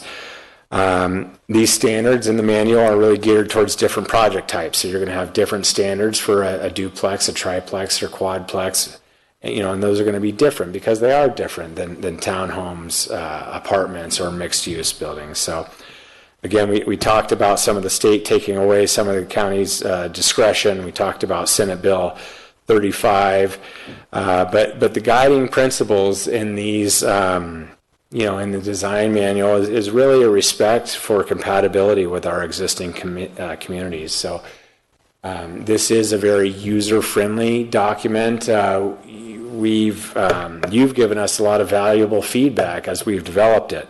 We went through a visual preferences survey regarding engaging in attractive streetscapes. You've on many occasions impressed upon us the importance of fire-resistant building materials. We are focusing on infill in places like where we stand now in North Auburn, and maybe there's some question of where the infrastructure that we currently have is even adequate to support the infill. So you helped, you raised that as an issue. We want to make sure that we can ask for, adequacy reports, for will serve letters, to make sure that the services are in place for this sort of infill. Again, comments you provided to us are, things like not over relying on landscaping. So you all have been instrumental in the development of this manual, and your thoughts and ideas are captured in it. As I said, it's user friendly. It provides clear guidance. I just wanted to throw up a couple examples of some of the diagrams. The manual includes a number of tables that are useful for applicants and staff. And again, it's this clear set of expectations up front. We talk about things like building a relationship to the street, open space and landscaping, transitional requirements. I mean, just to go through a few of these, this example in the top left, that this is trying to get away from, multi-story kind of vertical walls. So trying to have those upper stories stepped back. But you can see that a portion of it, no more than 30% can be in alignment. There's some sensibility to running plumbing chases and such in the same shaft, if you will. So, but again, some of those, what happens if your project's next to residential zoning? These sort of ideas that showed in this cross-section, the higher you go, the more step back the building is. We're letting more light, we're letting more fresh air in these areas. And respecting, the development of these projects in relation to our existing development. Again, just a graphic of mixed use showing things like, the residential entry component being recessed and set back from the sidewalk, as opposed to, more of the commercial component being at that build to line, so we can create that vibrant and more engaging streetscape. But just a few photos of some of the things, whether it be the concept of a base, a middle, and a top, roof lines.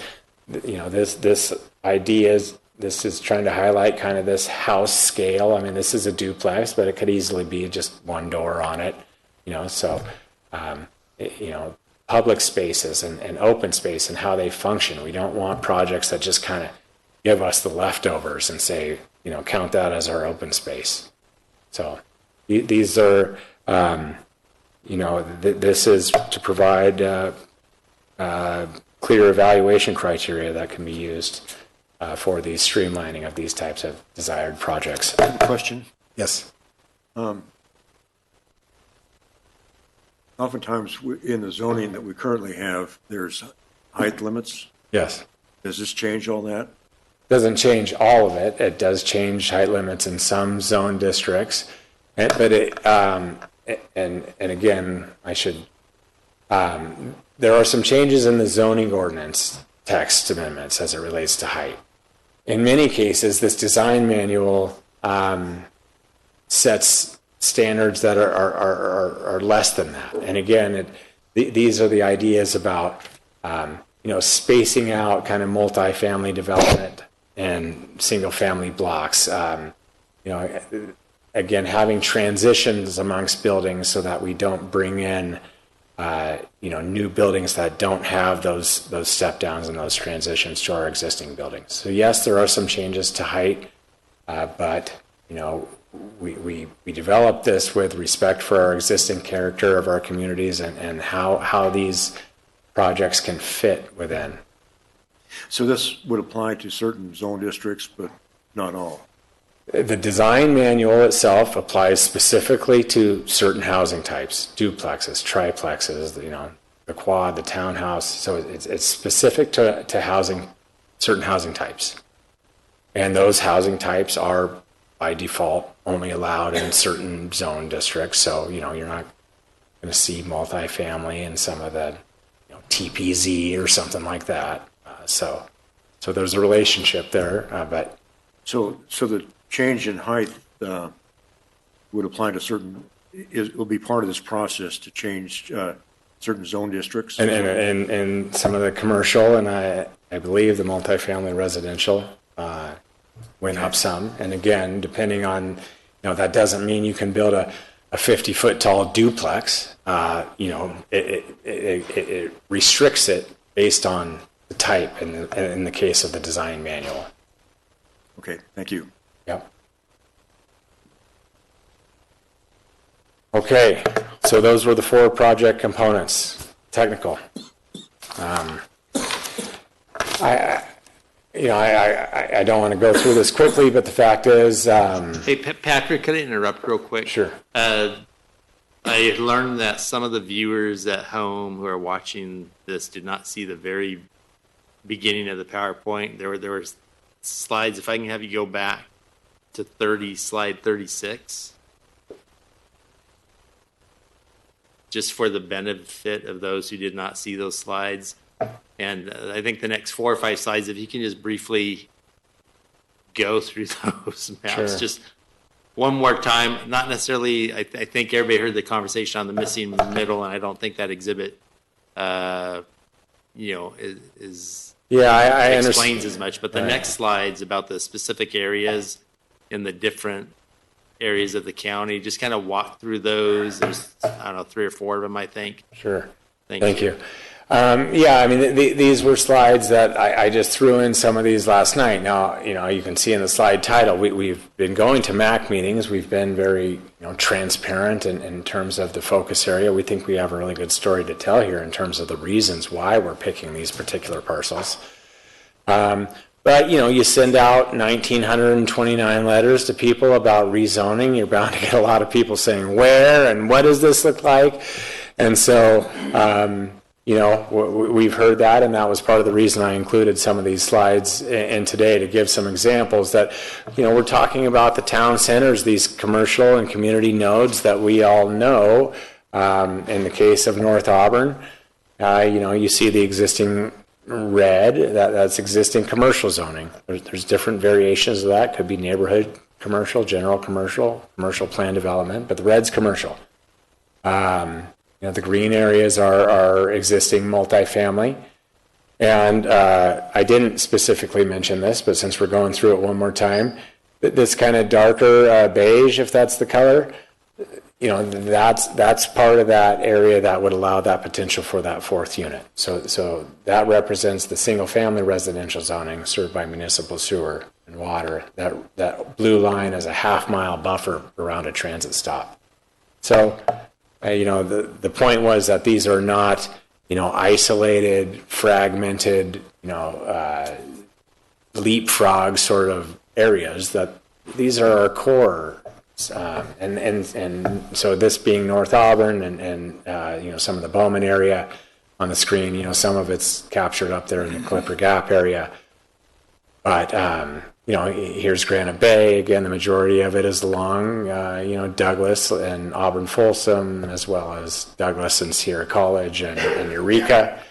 There are some outliers. I mean, I believe, is this the park area down in Tree Lake Village, if I dare bring that up? I mean, but for the most part, these are, contiguous and they have the infrastructure. So some of those, costs that are those investments have been made. That's reducing the upfront costs of different housing development. Again, just a picture of the Penryn area. Patrick, I'm sorry.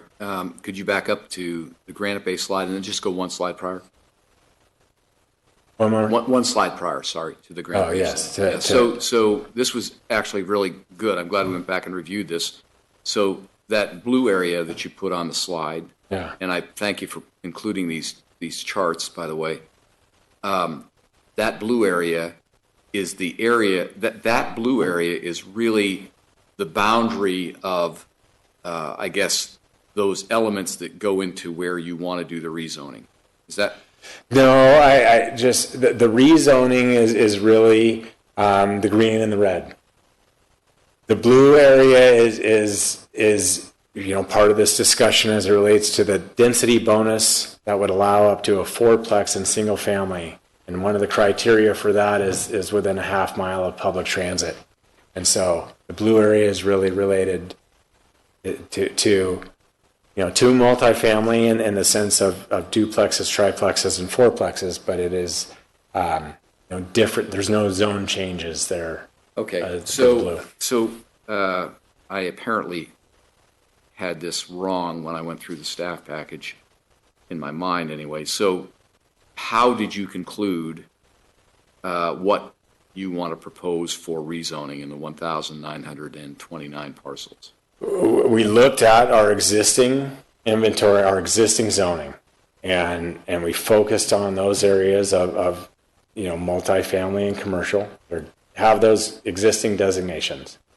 And and there's a number of reasons we focused on those because they're typically near our kind of core centers of town. As I mentioned, there's a number of other considerations like VMT and stuff, but this whole idea of putting people in places where they don't have to drive 15 miles to get a gallon of milk. So I mean, the core concept of focusing on commercial and multifamily, where those higher levels of intensity were planned for, not only in the planning level, but from the capital improvement program in terms of infrastructure.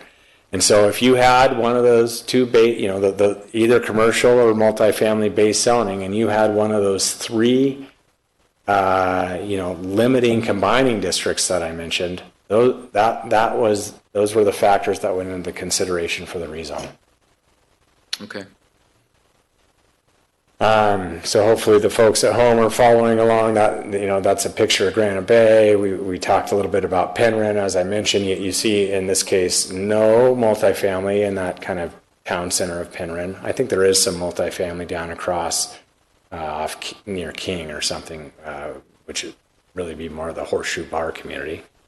But you see Penryn has some public transit. They have some single family adjacent to their commercial center, so some of those parcels could be eligible for that affordable housing density bonus.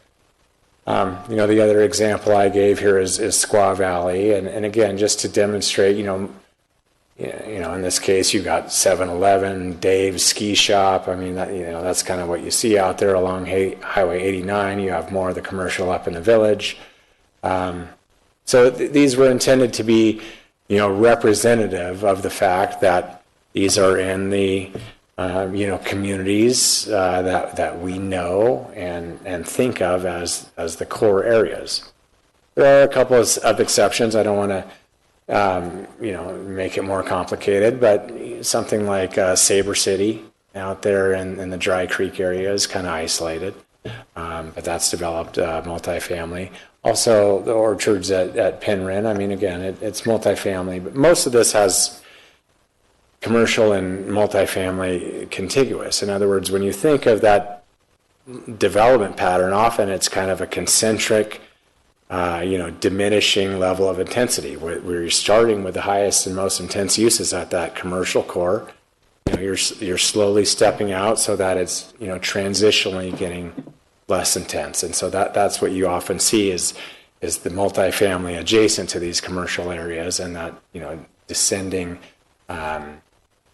sort of level of intensity as you work your way out eventually to the low density single family and beyond that to the more rural areas.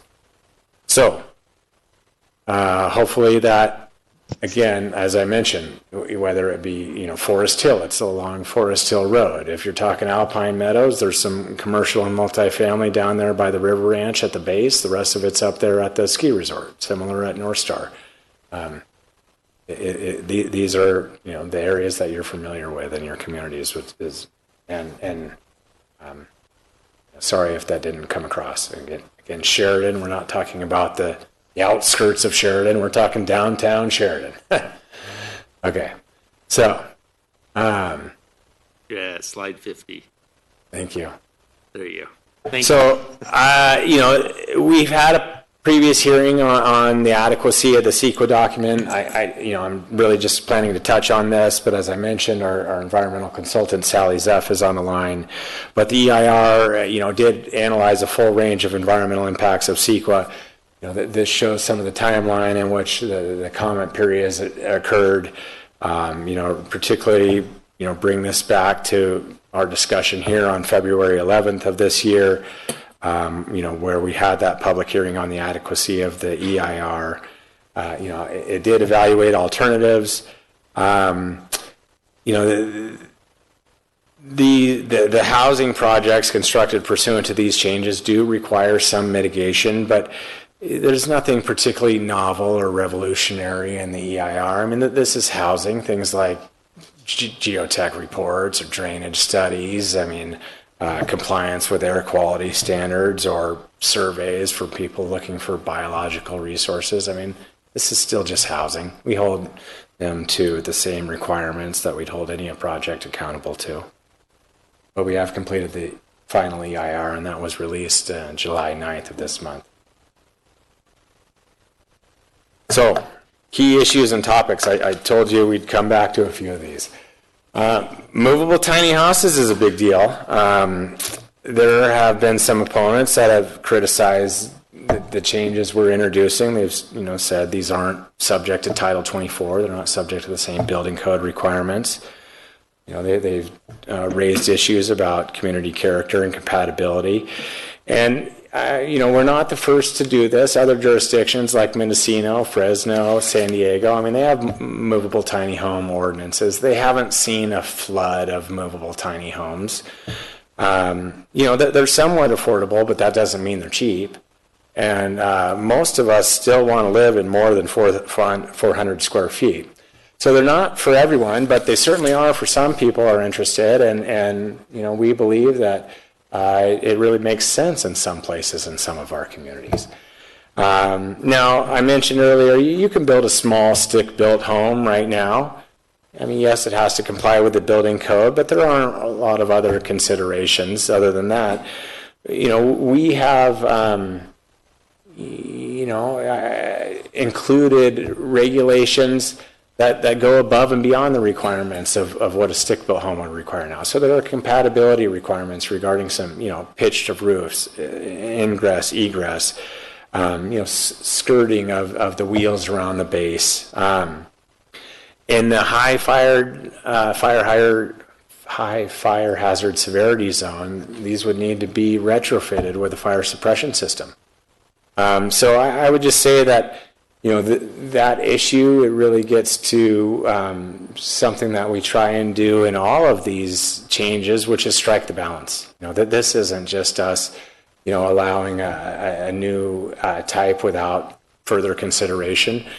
These sort of, compatibility and character requirements, the public safety and fire, that this is an evolution of as a result of the public process. We received from feedback suggesting that, since they weren't subject to building code, that they, were somehow less safe. We ensured that they, while they're not subject to building code, they are subject to other requirements. ANSI is the American National Standards Institute. There's the fire hazard protection requirements. So, again, it's trying to strike that balance. And movable tiny homes is something that has been a key issue and topic. I've gone into this a little bit as we've weaved around the discussion, but this whole idea of up to the fourplex and the single-family residential and the EIR, some people were confused. Where are these 194 parcels, and what does this mean? Again, it's very focused to these places with single-family residential zoning served by municipal sewer and water within a half mile of transit and requires deed restriction of one of the units. So not exactly sure how many people will want to take advantage of that, but that possibility would exist in those limited locations. Residential care homes is an issue that's come up and seems to be specific to Granite Bay. And for those of you who aren't familiar, there's been a number of residential care homes approved in recent years in residential agriculture zoning, and there's been some pushback from the community about the appropriateness of that. So, I think the suggestion would just be, county, why don't you remove that possibility from some of the zoning districts that are currently allowed it? And I'll tell you why we didn't. First, as I mentioned from the get-go, this is implementation of existing policy. And the policy currently says now that res ag is allowed residential care homes is allowed in residential agriculture zoning, I think subject to a minor use permit. So we're looking to implement existing policy. We're not trying to change policy with these codes. So, I mean, that's one of the fundamental reasons why we left it alone. Also, this is, has been complicated. I think during the time that we've been involved in this project, I believe it's Senate Bill 44 is specific to supportive housing. And while we define supportive housing, we don't have it listed as a residential use in any of the use tables. We do have residential care homes, and one could say that there's a lot of similarities between supportive housing and residential care homes. But basically, the state law said, you can't be tougher on residential or on supportive housing than you are on other type of housing in that same district. And so while we had, some members of the Granite Bay community asking us to, remove that option, we were, somewhat in a pickle. We're not trying to implement new policy. We're trying to implement existing policy. And, there was potential as it relates to the supportive housing law change that we would have to, loosen the requirements, which is the exact opposite direction of what that community wanted us to go in. So that is all just to say, I think it's fair to say that the planning department recognizes that, that this is something we want to take a look at. It didn't get included in this packet of amendments. That might have had require us to change our project description and kind of go back and redo some analysis.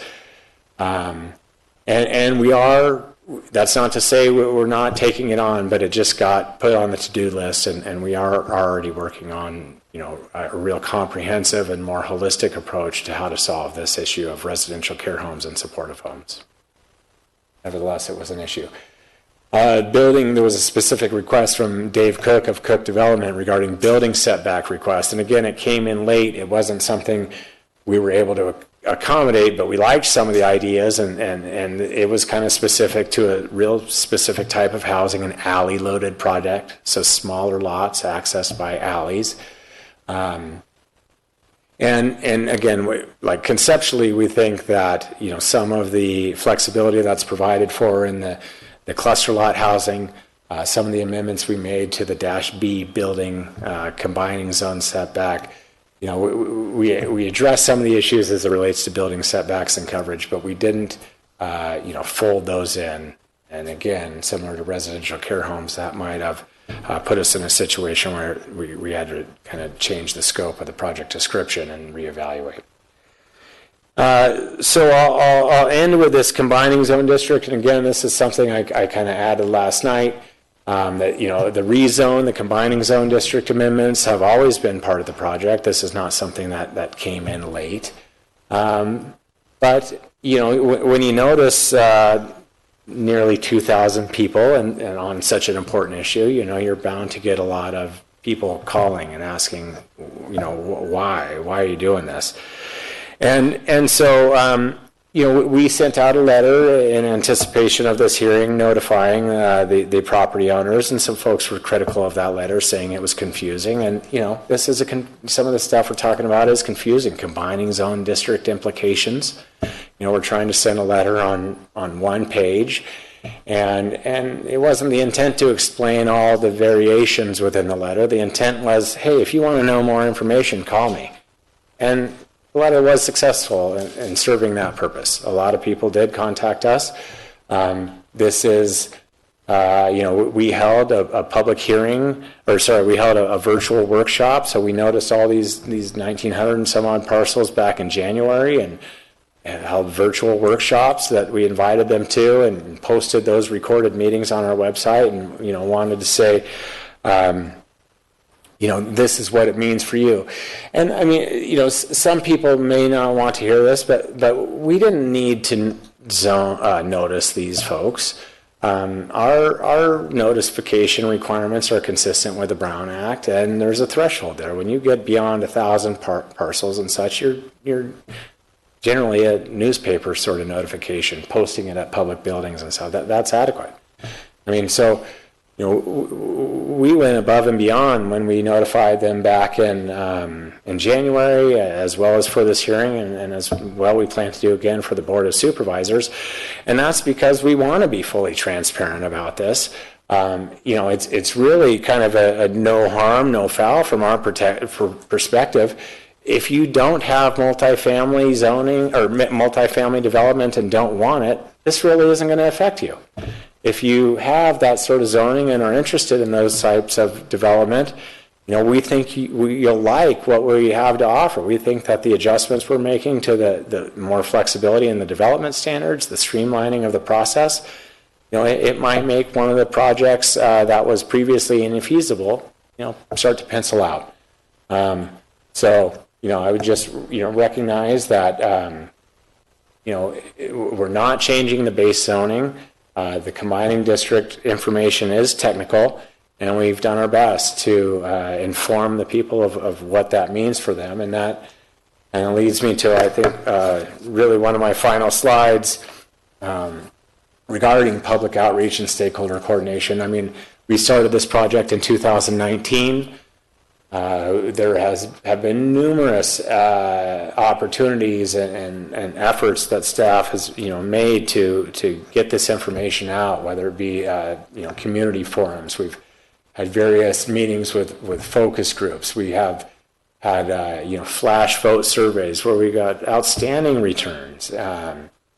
As I mentioned, our newsletter, over 6,000 applicants. We push a lot of information out on social media. We've been to the Max twice. We've held workshops with the Ag Commission, with your commission, with the Board of Supervisors. We've, I talked about some of these virtual workshops we did for property owners back previously. Again, this mass mailing to affected property owners. All of that is this past year has been particularly challenging to solicit meaningful feedback and engage the public. We've done a great job in that respect. Could we have done less? Absolutely. Could we have done more? Always. But I think in terms of the standard you expect from us and our outreach efforts, we've done very well with that, as well as coordination with other jurisdictions. So these last two bullets, some of these areas are within airport land use compatibility zones. So we coordinated with the Airport Land Use Commission, which is a division of the Placer County Public Transportation Agency, and they completed a consistency determination, which is part of the packet. Not surprisingly, the state housing and community development, they think we're doing a lot of things right. And so similarly, they have a letter of support that we've included in the packet. And so it has been a busy couple of years here as we've been formulating or setting research and analysis and outreach. We really have, we believe, a good understanding of the housing challenges and opportunities that Placer faces, and in order to meet our regional housing needs. So these set of code amendments is really a good foundation for housing going forward. So we're excited to be in that period of this shift from planning and research to implementation. These housing challenges are only getting more difficult. This gap is widening. It's time for action. We are asking that the Development Review Committee recommends that the Planning Commission recommend forward a recommendation to the Board of Supervisors to approve the project. It requires 5 actions of you. The first is to adopt a resolution to certify the final EIR, which has been prepared pursuant to CEQA, and adopt the findings of fact and statement of overriding considerations, and adopt the mitigated monitoring reporting plan, all supported by the findings set forth in the staff report, the said resolution, and attachments. The second action is to adopt a resolution amending the Placer County General Plan, Introduction Chapter, and Land Use Element Tables 1-2 as it relates to floor area ratio allowances within the high-density residential general plan land use designation, changing that from 1.05 to 2. And in the Land Use Element Table 1-3, regarding general commercial, commercial plan development, and mixed-use zone districts as being consistent with the high-density residential general plan land use designation, and add residential multifamily zoning to the general commercial general plan land use designation, again supported by the findings in the staff report and said resolution. The third action would be to adopt an ordinance amending Chapter 17, and there are a number of sections there that I'm not sure if I need to read.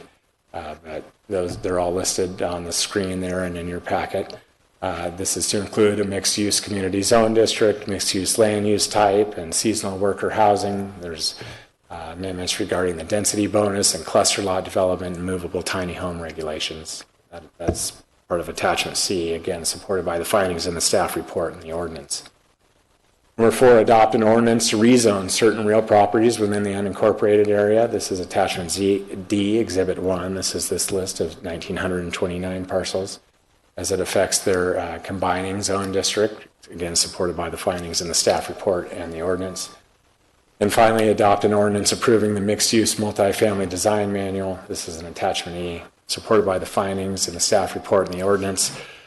I've already had the opportunity to introduce Shauna Purvines. I do have some other colleagues with me here today. It was a team effort, but that does conclude our presentation. Thank you, Mr. Chairman. We can answer your questions. All right, thank you so much. I really appreciate it. So at this time, any additional Planning Commission questions? And what I'd like to do is after the commission asks questions, take like a 5-minute break and then come back for the public hearing. So at this time, any commission questions? I have a question. For the residential care homes, what's the occupancy rates? If there's a 3-bedroom home, can they only put 1 person per bedroom, 2 people per bedroom? I don't know. Currently, under state law, 6 or less are allowed by right in a family home. So there is no set standards, 2 per bed. The county also, its ordinance doesn't provide that specificity. And I think those are some of the reasons why the thought of the community care facility item needs to be pulled out and separate and kind of discussed together. And then, again, above 6, that has its own regulations as well. So it doesn't matter whether the house is 1,200 square feet or 10,000 square feet, the maximum for 6. There are no standards set, either at the state level or at the local level at that. Wow. Yeah. Okay, thank you. Other questions of the commission? If not... Sorry, real yeah. quick. I was just go going ahead. to This would be one quick question. What would be the consequence of not approving the rezone today to the other elements in the proposal? Those commercial and multifamily parcels with their combining districts that either require all projects to have discretionary hearing or some level of substitute standards, those barriers would remain in place, and it would reduce the incentives we're trying to provide for those remaining vacant parcels or underutilized parcels to come forward with housing. Okay, but in your view, other aspects, although this opinion may not be shared, in your view, other aspects of this could proceed? I'm hesitant to say that because they're all so interrelated. I mean, a number of the 1,900 parcels, I'm kind of just going from recollection, but, I think roughly about 30 or 40% of those, don't currently have this design review combining district. So, without that DC, that means that they're not subject to the standards set forth for those housing types in the new design manual. So there are implications, and there is an interconnectedness. It's hard just to, you pull on the string on one side, it starts to unravel over here a little bit. So, it's not as though everything stops without the rezone, but it certainly, hamstrings some of our, some of this direction that we're going towards more objective standards and a streamlined review. Okay. Other questions of the commissioners? If not, let's adjourn until 8 or 12:40, and we'll come back and then take the public Wait, comment. Mr. Chair, I've got a question. Yes, go ahead. Mr. Hannon,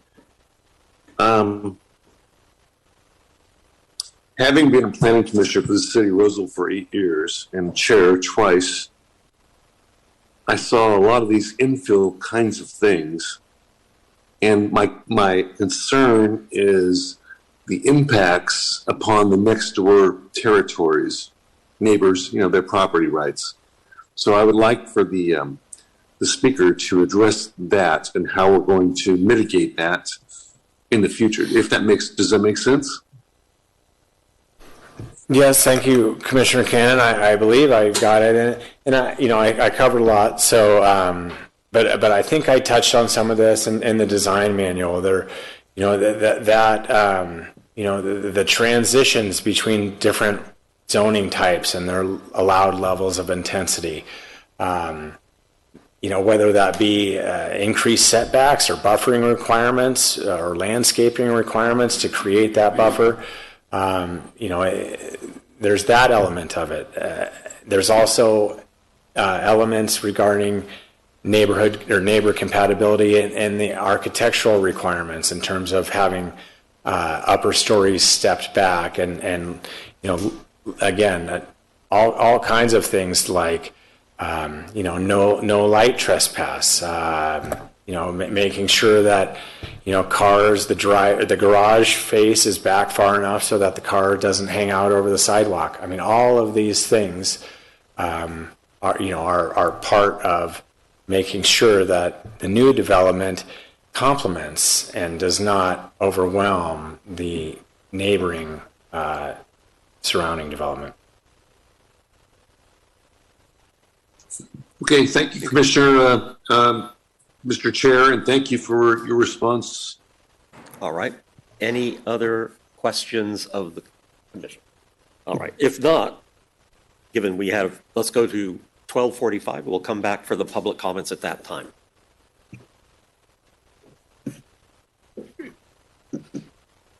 Where do we go now?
Okay, we're going to be starting the meeting here as soon as Sue's ready.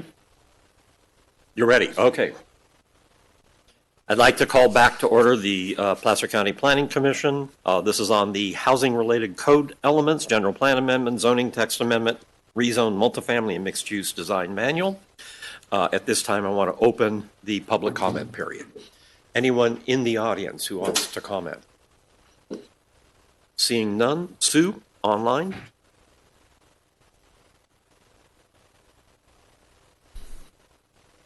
Jean, please state your name for the record. You'll have 3 minutes.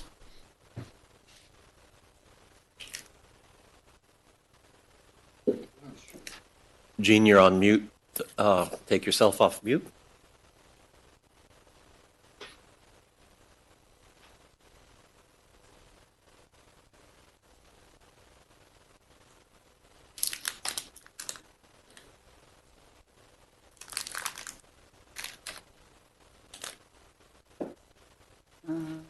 Sue, is there someone else? Oh, now she's off mute. Okay, go ahead.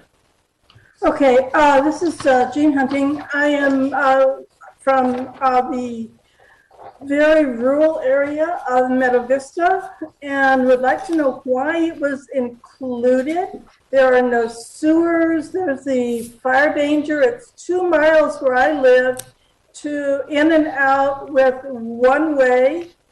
And I see no reason for them to include this area in their rezoning.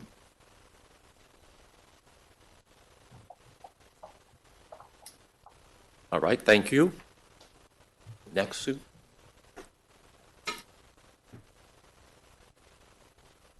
Jane, you'll have 3 minutes.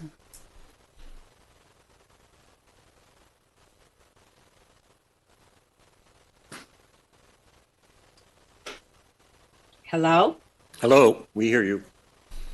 This is Jane Nagry, and I have attended many of those meetings that were spoken of this morning, and at many meetings we left without our questions answered. And one of our main questions was, how is this going to affect the local community plans? And today I'm hearing still no clear direction. At one point, when he talked about the changing the zoning, he said the density limitations would be lost, our community plans, but replaced by county and the design manual. And then he said they may be bumped up of 1 or 2. That is very scary language for a community that's not clear. The bump up of 1 or 2 could turn out to be 5 or 6. And the same applies for the language with the mobile home parks. Everyone that attended those meetings, their main goal was not increase density in their area. And by the county saying they're changing from, was it 8 to 12 units, something like that.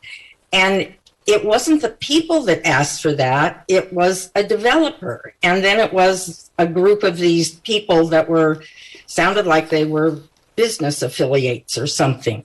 But I would ask that you vote to have this go back to the drawing board. Yes, they've worked on it for 2 years, but they still don't have it right because the communities and the community plans and the citizens' wishes are not being honored. Thank you. Thank you. Next. Cheryl, you'll have 3 minutes. Hi, good afternoon. Can you hear me? Yes, we can. So how did we get here? I'd like to remind the Planning Commission that Placer County, for decades now, we are thousands behind in our commitment to affordable housing.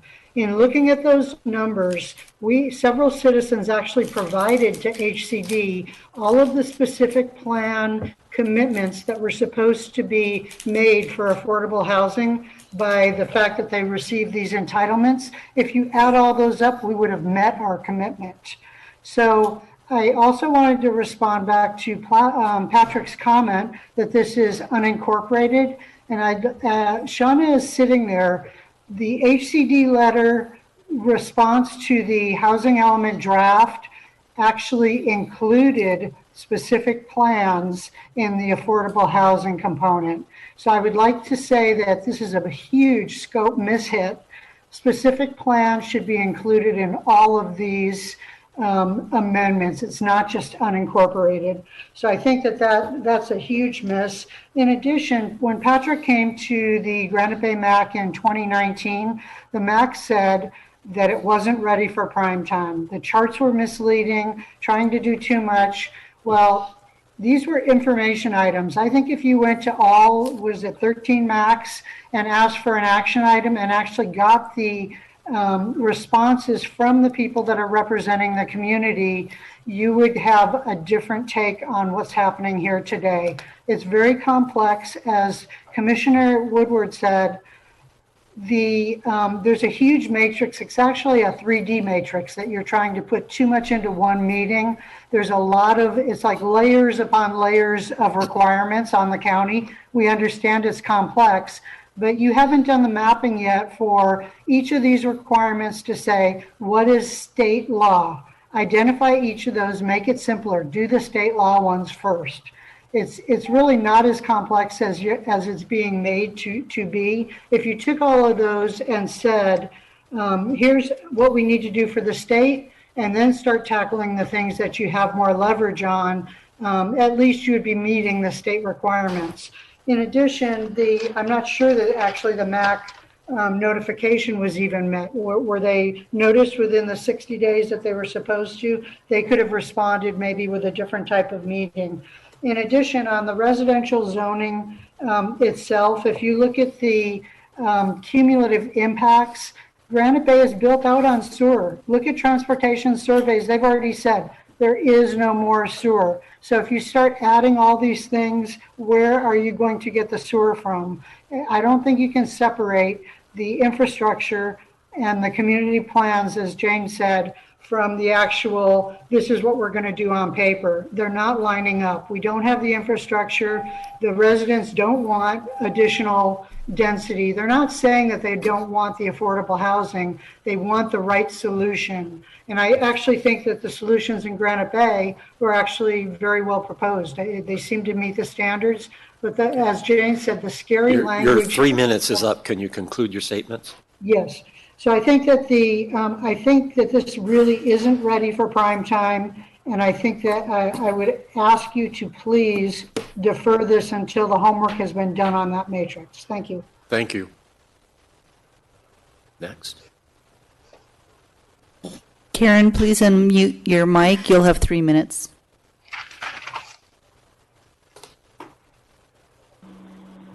Hello. Hello. Can you hear me? Yes, we can. Okay, thank you. I did successfully unmute. I would just like to address the tiny house issues that have been discussed, and I heard many preconceived ideas based off of mobile home parks and what mobile home parks typically look like. But I want to just add that the lifestyle choices that people who are drawn to tiny houses, they choose to make in the way that they live include things that are more for outdoor living, being ecologically friendly and living simply. They really value community participation and support local businesses and consuming local products. And so I think that's a different population of people who are looking to live in tiny houses. And I think tiny houses are a really great option for diversifying the housing options that are available to people like retirees or young professionals or people who are coming to the area for long-term temporary expertise contributions that are needed in our community. People such as traveling nurses or engineers or visiting scholars, people like that who are coming for a period of time but want high-quality housing options. And often people don't want to live in larger houses. Maybe smaller spaces are more attractive to people. And so I'll just give the example of myself. I'm a professor of microbiology at Sierra College, and I'm a newcomer to the area. I'm a single person, and I want to live close to my college so that I can serve my institution and so I can serve my students. But I don't necessarily want to buy a house of the quality that I wish to live in for $450,000 or $500,000 in the area. I would choose to live small as a single person. I don't need that large of a space. And so options for existing housing that are smaller are expensive and mostly in areas that I would not desire to live and are not of the quality that I would wish to live in. Many of them are older and would require more maintenance that I wish to also redirect my attention to other things, such as pouring into my community and my students and my institution that I work at. So living in a tiny home would be a perfect solution for someone such as myself. And so I just want to maybe shift the perspective of the preconceived ideas that maybe tiny houses or smaller houses have negative perceptions, because I think there are a lot of professionals who wish to have that quality of housing, and it's a different population of people who would wish to live in tiny houses than people who might choose to live in mobile home parks, for example. So thank you very much for the time to make a comment. Thank you. That's it. All right. It appears that is all the public comments. One more shot. I know sometimes we get people asking to make a comment after we close the hearings. Anyone else? Okay. Thought so. It's Sandy Harris again. Her hand goes up and then comes down. I've got to. Okay.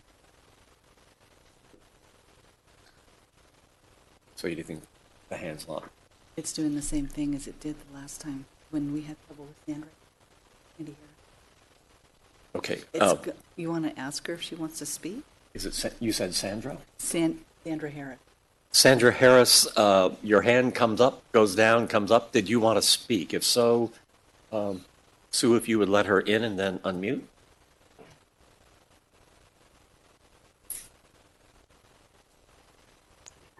Okay, now can you hear me? Now we can hear you, yes. Okay, I don't have an unmute button on here for some reason. Yeah, I had sent a number of questions to Patrick yesterday, and he responded, his staff responded. And so most of my questions were answered. I had a question about the cluster lot development and how that differed from plan development. And when you described the cluster lot development allowed in the RA zone, and I'm thinking of Granite Bay, and we have 43% of our land here is zoned that, most of it not where there's any sewers. It said it includes tiny houses on wheels. When that's actually negative input, and we were kind of told at that time that we wouldn't have any say-so about them. People wouldn't have to notice their neighbors. It wouldn't go through any hearings. It would override CC and Rs, and anybody could stick one up in their lot. And it was very unpopular. So I'm wondering if there are any more restrictions on where these are going to be allowed. The previous speaker talks about, sounds like she wants it located on the lake in the woods somewhere. But what we were presented with at MAC was they were going to be allowed anywhere in our community without any restrictions or notice to the people. And that just seems very... You just faded out at the end there. So I just wondered how, yeah. So anyway, that's my question. All right. Thank you so much. Are there any other persons who want to make a public comment? Going once, going twice. Okay. I will close the public comment period. Staff, if you could respond to the comments that we received. So, Patrick.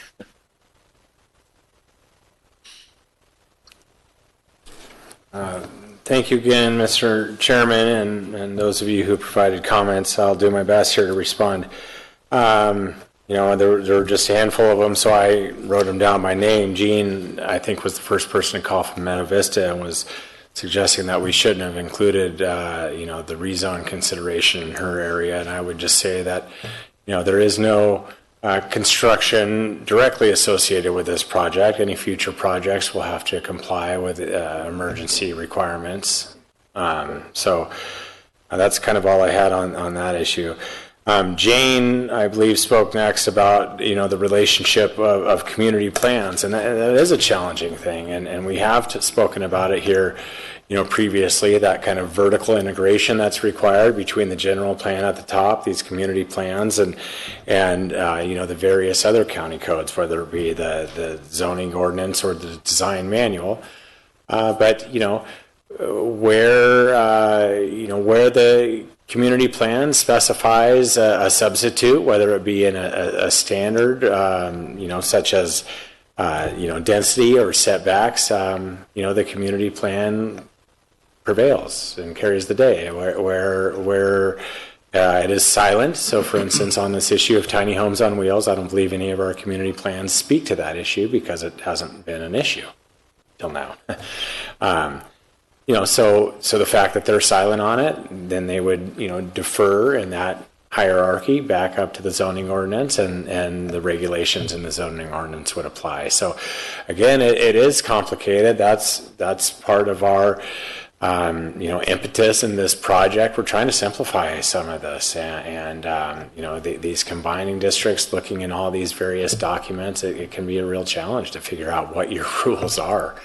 But nevertheless, there is consistency, and that was touched on. I mean, Cheryl made a few comments. Hey, Patrick, if I could just interject, yes. just I wanted to add to that, because there are community plans that do have their own design guidelines. Granite Bay Community Plan has some included design guidelines. Auburn Bowman Community Plan. So I just want to confirm with Patrick that those guidelines, they must still be adhered to, correct? Yeah, absolutely. Thank you for adding that. Okay. Yeah, I mean, the plans right now run the full gamut, right? We have these just policies. Some of them have their own,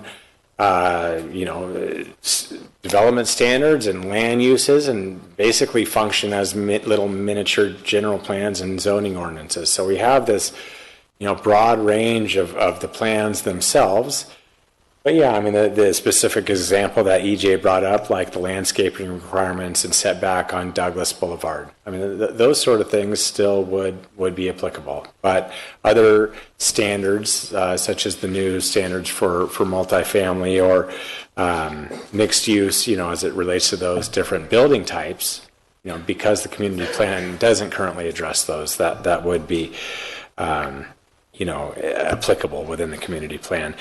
But, one of the things that Cheryl talked about, and I think maybe one of the others mentioned, is this notion of additional density. And, I see where there's some confusion in that as it relates to the removal of some of these combining zone districts. But again, all we're doing is deferring to the densities that were evaluated and planned for in these community plans. We're not going above that.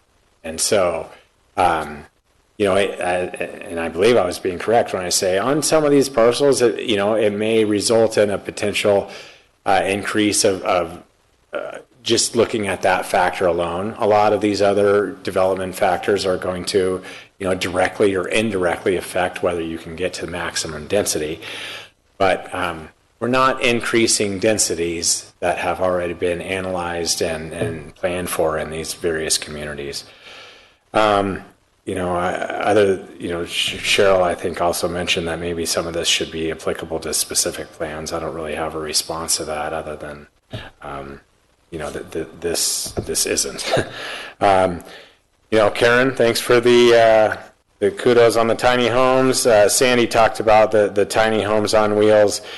And I'm not sure I finished writing my notes, but she suggested that, a neighbor wouldn't be noticed, and that's correct. And, those sort of things, I shouldn't say that's correct. There may be some examples of maybe a movable tiny house community or something, but I think what she's referring to is that someone might put in a tiny home on wheels as an ADU or a primary. And, I appreciate that desire to have some input and influence over neighboring parcels. But, all of that helps to create barriers sometimes. And so while, that kind of opportunity for input ahead of time might not be available to that, again, that gets back to us trying to strike that balance with these, compatibility requirements and public health and safety requirements so that it does fit. So unless someone would like to I think one other thing, Patrick, Yes. and you did mention in your presentation that utilities, any of these densities, the projects need to have the appropriate utilities. So it's not that you can go in and do an ADU or a junior ADU on a site without the adequate utilities. Yeah, thanks for bringing that up. I mean, there are still various, a tiny home on wheels or something like that. I mean, it's either going to be hooked up to the sewer or hooked up to a septic system. There will be permits pulled, even if it's an off-the-grid sort of electrical sort of thing, whether it be the solar permit. So there are various points at which, the county is going to be involved, and the county is going to make sure that, that the requirements, whether it be these, other certification requirements as it relates to the codes and such, or whether it be, the compatibility requirements and public safety and such, that all of those are being addressed. So there is a point at which we will be involved, but she is correct, if I got her question correct, that, some of this won't be, as inclusive maybe as it was, or as it could be. Right. Any other questions the commission has for staff? I have a question. Yes. Go ahead, Rick. And I already discussed this a little bit with Patrick. The final environmental document talks about a proposal that was made by Mr. Cook. Yes, sir. And it says that this is not an environmental issue, it's a policy issue. And then the staff report goes on to indicate that it would require, if it was implemented, it would require further environmental analysis. And so I guess what my question is, it seems like it would be, and really what the staff report's saying is the decision was made not to pursue it because of timing. It would require another environmental document or extension of time. And so at any rate, I guess what my thought is rather than just a timing issue, that it would be worthwhile in the staff report to go into the merits. If the county thinks that it might have some merit, but basically it's not ready to be included in this project yet, then that would be an answer. Yeah. Because that's what the truth is. You're really not ready to analyze it in detail at this point in time, and so that doesn't exclude it from being analyzed in the future, or maybe coming up, with future environmental documents, whatever it requires. So, I think that would be the answer that I would be looking for in a staff report, because where it implies that it's a policy decision in the final environmental document, it kind of leaves you empty-handed. If you're a supervisor, what do you do about that without some kind of a staff recommendation, and us too?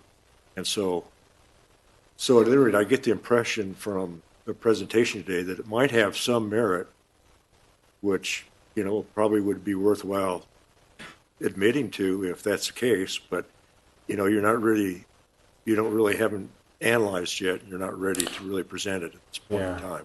Yeah, I can see how that might be a little confusing. The truth is, I believe, I don't know the name of the project, but Mr. Cook has submitted an application for a project that, applies those sort of smaller lot standards. So you're probably going to see it. You're going to see it on a project instead of us on a program level applying it more broadly. And so, yes, while the response in the EIR is that, hey, these suggestions aren't necessarily environmental impact, at the same time, that wasn't, part of how we described the project. That wasn't what we, pitched to you all and the public in terms of what we were looking at. So, but your comments are well noted, and like I said, we did think that conceptually there were some ideas in there that could be appropriate in some places. It seems like in this case you're probably likely to see it come forward with a project, and we may or may not, learn some lessons from that experience. And if there are some good things that we want to apply more broadly, but anyway, it sounds like you would have liked some more explanation on the merits. Okay, well, that's fine. Thank you. All right. Other questions? Mr. Chair, may I speak? Mr. Cannon? Yes, you may. My concerns are multifold.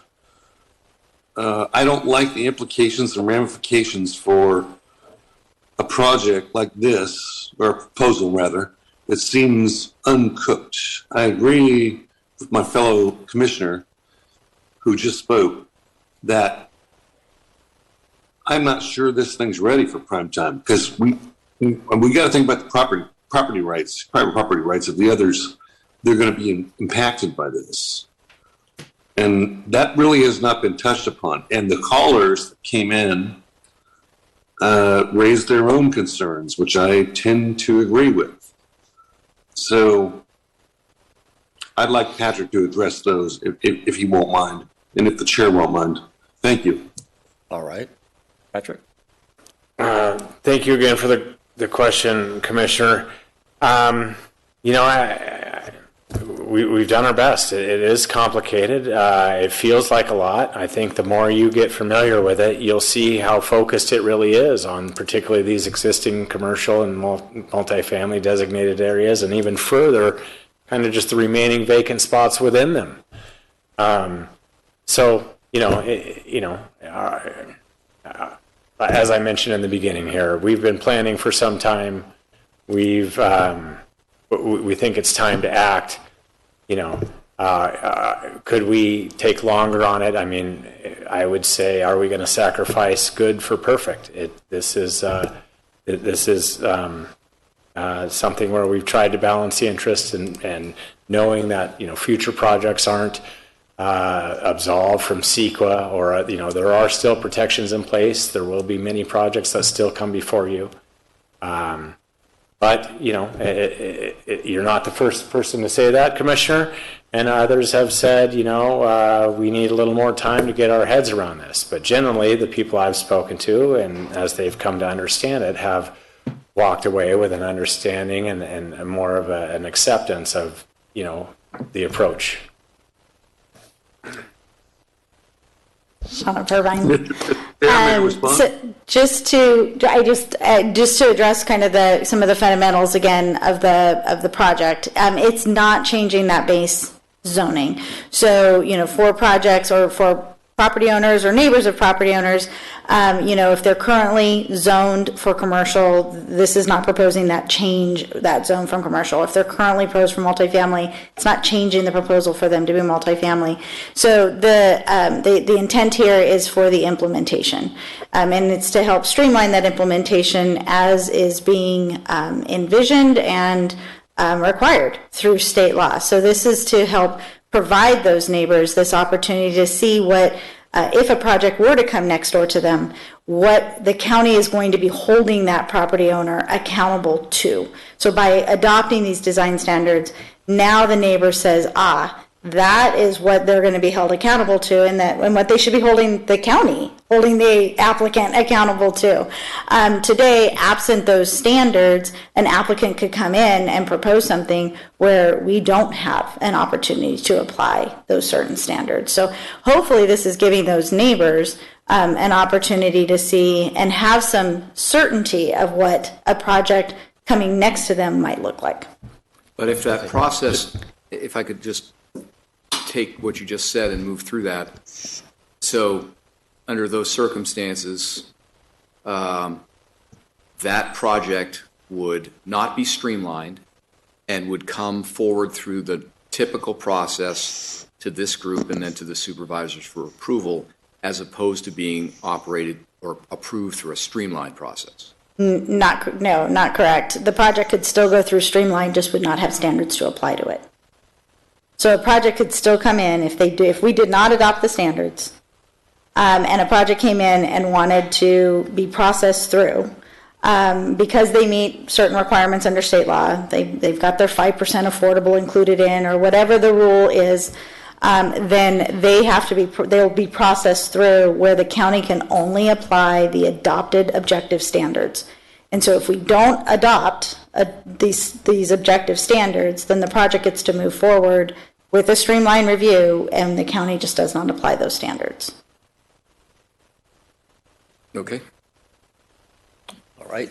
Let's see. Sam, you had a question that Shauna was talking about. Mr. Chair, can you hear me? Yes, we can hear you. Okay, so here's my response to that. And this is not a brag point, but, as a former chair, 2-term and 8-year Roseville City Planning Commissioner, this is not my first rodeo. So when I hear this kind of stuff, there are impacts to those other private property rights folks that are not, in my opinion, adequately and objectively viewed here. So I don't feel like the answers have been given, and I'm concerned about the callers that came in there and what they had to say as well. I mean, so I'm kind of like on a mixed side on this issue, if that makes sense. So I'd like for Patrick and maybe your county council to try and help me understand this basis. I realize the state implications and requirements, but I'm not willing to unsettle these Placer County other residents that are being impacted by this. And we don't even know what those impacts are yet. So please speak to that, and thank you, Mr. Chair, for my rambling on. All right.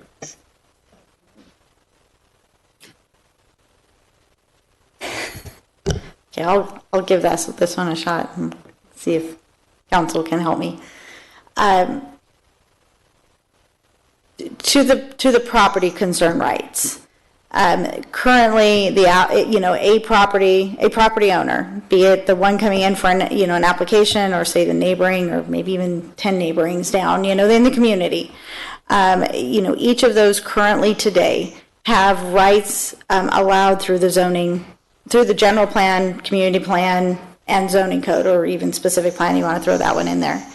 And those base uses as part of this project are remaining the same. That was a goal of this project, was to keep those the same. The densities that are allowed either by the general plan or those community or area plans are unchanging. Those were already developed through the general plan process or through each of the community adoptive plan processes, and those were vetted through an environmental and have been in place for a very long time.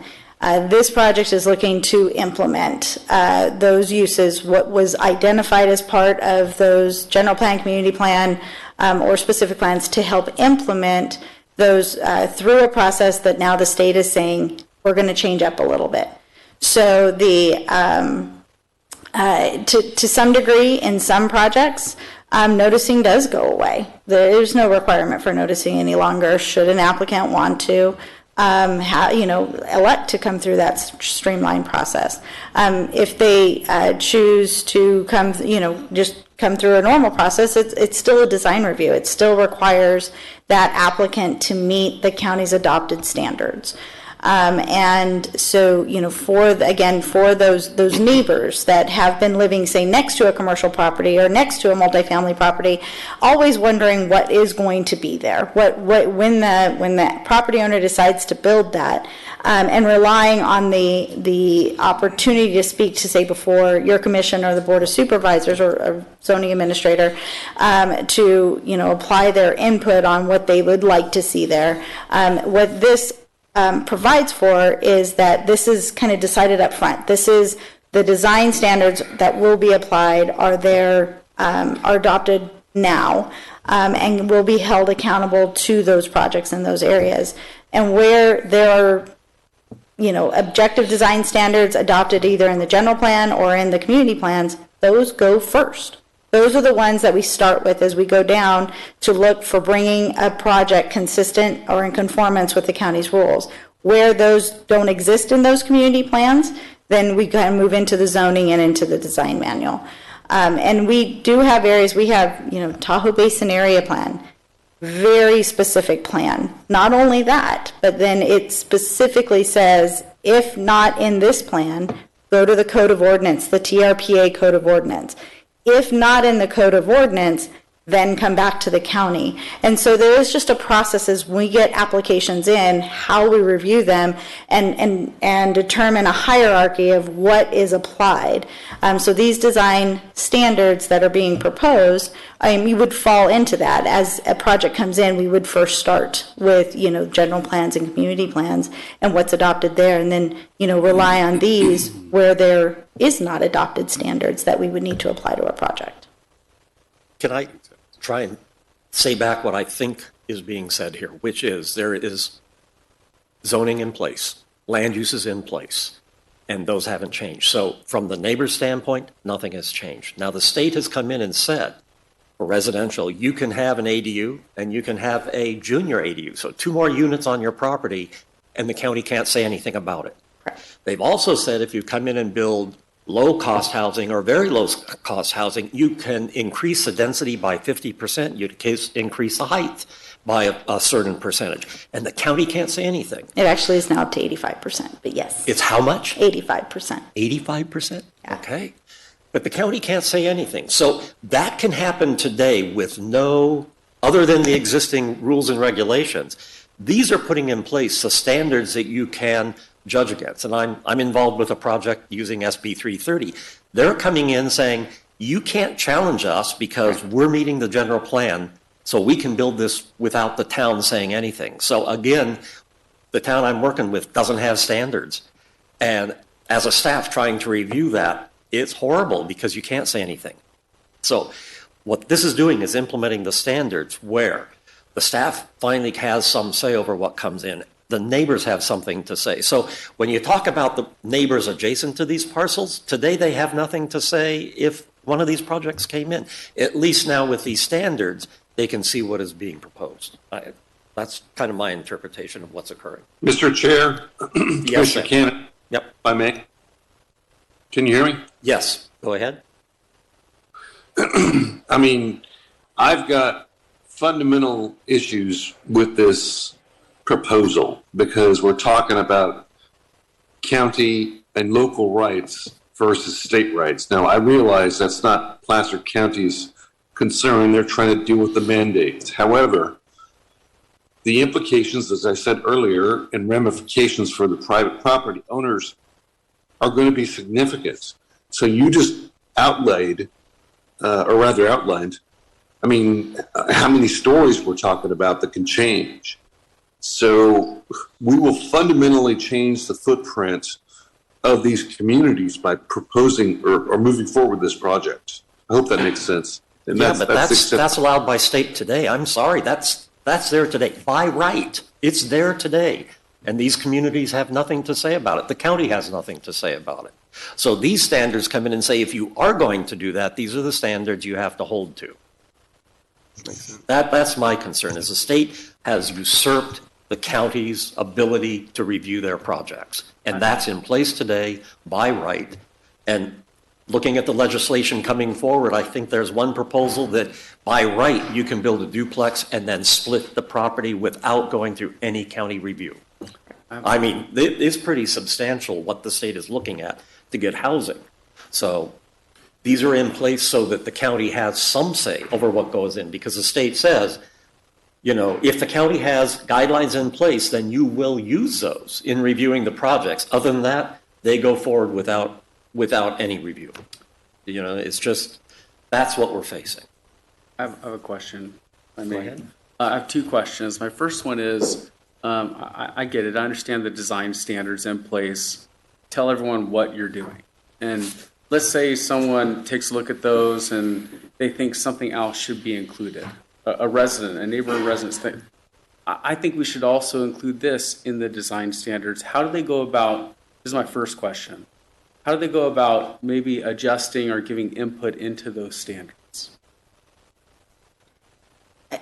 This would be the time. Right here. This would be the time. If we and then approve those this can be modified as we go. So, as lessons are learned and as projects come in, design standards can be updated. I think, as Patrick mentioned, the last time the county's design guidelines were adopted was 1996. My hope is that we do that much more sooner, with these rounds, and we're able to grow these on a more regular basis and be able to amend and modify to make sure that they fit our needs. Emailing yourself or Patrick or coming here and speaking on a non-agenda item, is Correct. that, okay. Yeah. My second question, I think, is also related, because could they also have a community plan that they develop if they don't have one that could help add another layer of standards that they would like to have reviewed? Is that another way that the public could address this? Absolutely. Okay. Yeah. So existing community plans can be updated to include standards, or, communities can consider and bring forward to your commission and to the board new community plans or amendments to community plans to help drive this as well. I have another question for Sean. Yep. When we were talking about the residential care homes, you had mentioned that you would like to see something pulled out or changed. Can you reflect on that? It actually has been pulled. I think we've had a request from some of our commenters that would like this project to include amendments to community care facilities, and what we have is said that will be in a separate package. That will be something that will come separately to address community care homes, mainly because there's some policy conversations that need to be had about how to implement the requirements of state law and just what the county wants to see on those. With this package, it was really implementation of existing policies. We weren't trying to drive new policy conversations. So what is the policy right now for having residential care homes? If my neighbor wants to go put in a residential care home tomorrow in Rockland, can they do that? What is the standard? 6 and under, it's required. It's allowed by right, and it is it's something that it's treated as a family. It's just treated as a family. Anything 6 and over, I believe, is a minor use permit. So they have to be related to? No. It's family, right? You're saying it's family. It is not. Family, the definition of family under the state law is that you don't necessarily have to be related. It's the family definition is basically people that are living together or considered family. So hypothetically, a whole neighborhood could become a residential care facilities. Yep, 6 and under, allowed by right. Okay, thank you. Appreciate it. You didn't realize it related to everybody in your community. I am.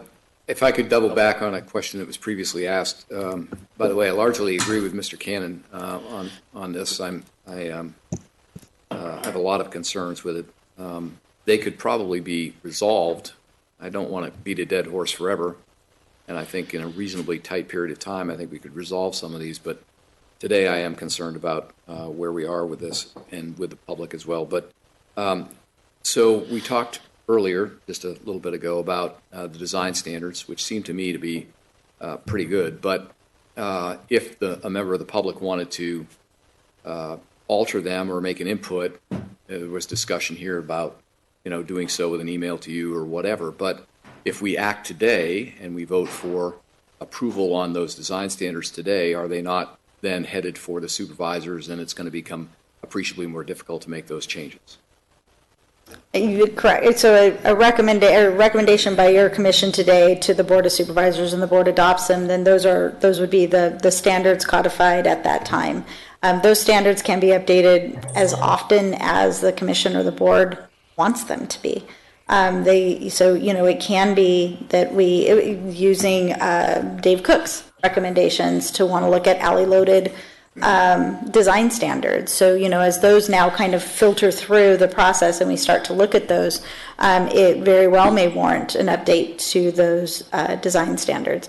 Or a community plan adopts, some new design standards, and we may want to recognize those as part of it. So it can be updated as, there's no timeline. It can be updated as often as needed. Sure, living document. But the question I think originally was, can we do this today? In other words, could a citizen tomorrow come forward and make a comment and get that integrated into the design standard? The answer really is not is not It, yes, it can it's be, no. it can be considered by, yeah, it can be considered by the board depending Yeah, it on can what be that considered by amendment's the going to be, correct? And just if I could add on that too, you would provide a recommendation, but if somebody provided a comment, that gets forwarded to the board, and the board is not bound by your recommendation. If they ultimately wanted to include that into the design standards at that point, they certainly could. Okay.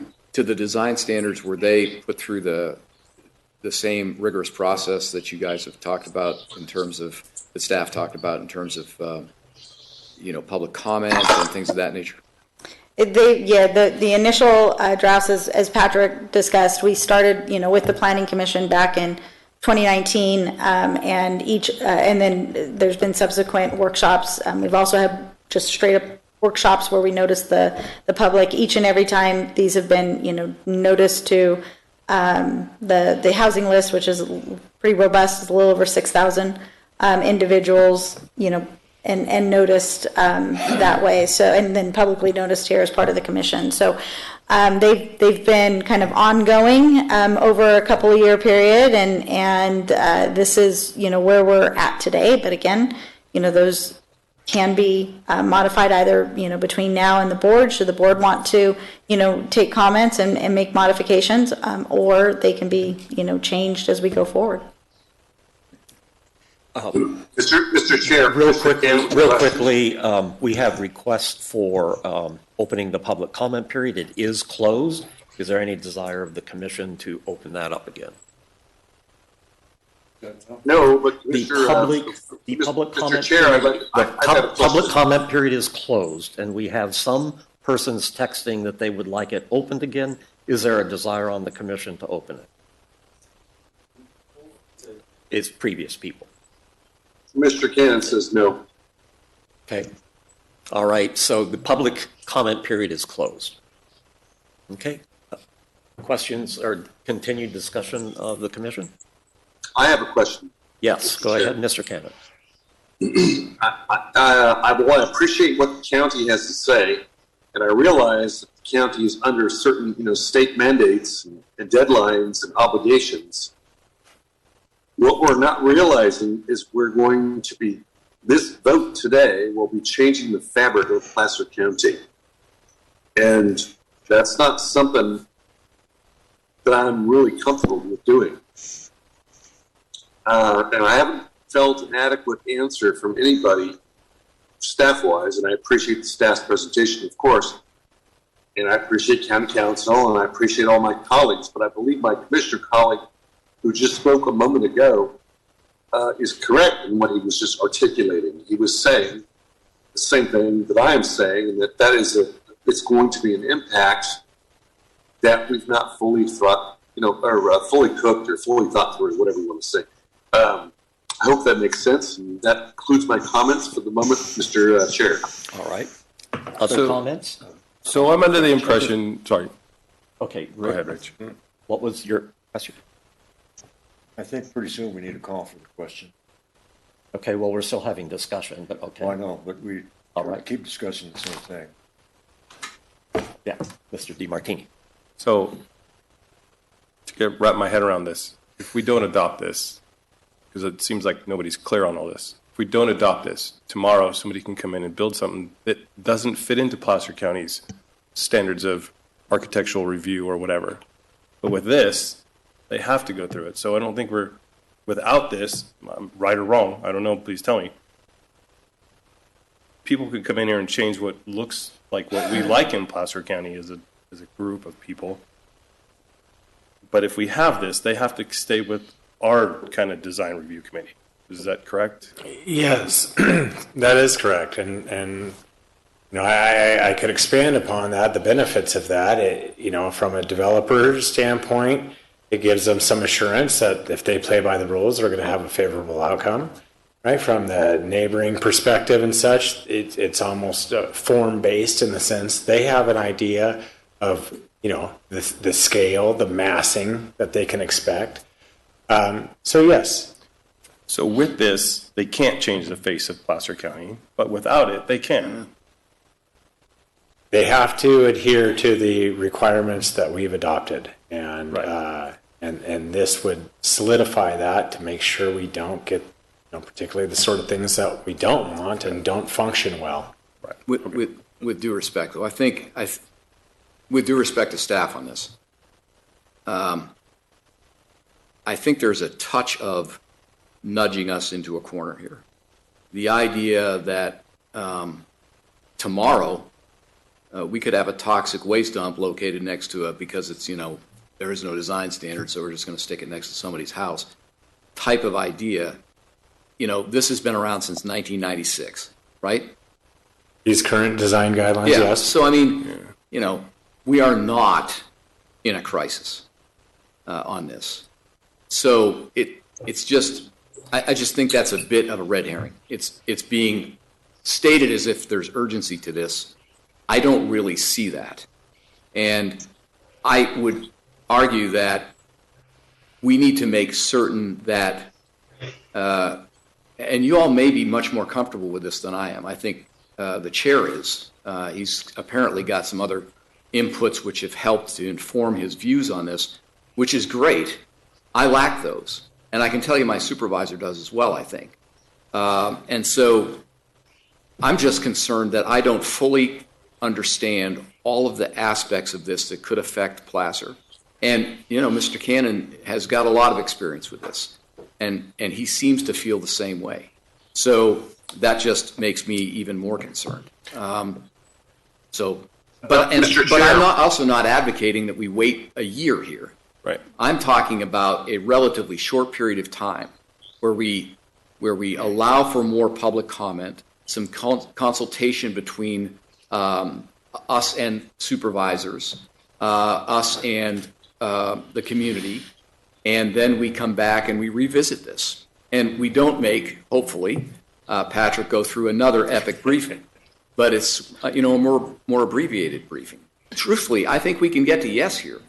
For me, anyway. Y'all may be at yes already. I don't know, but I would just like, I think, a little more time to digest what is a pretty significant action here, especially since we've stacked 4 of them in a row. And I think unknowingly, when you tied that bow around the idea that, hey, if we don't do 1,950 or whatever it is, parcel rezones, then there's consequences all the way along. You really kind of tied me into a position that says, look, there may be a couple of pieces of this that I'm comfortable with. For example, the design standards, I'm pretty comfortable with that. But when you tie all that together, I'm really not ready to go there. So that being said, I agree with you. Oh, sorry. Mr. Chair. Just a minute. We have Mr. DiMartini. So I agree with you. So thank you for kind of adding on to that. I forgot what I was going to say. Sorry.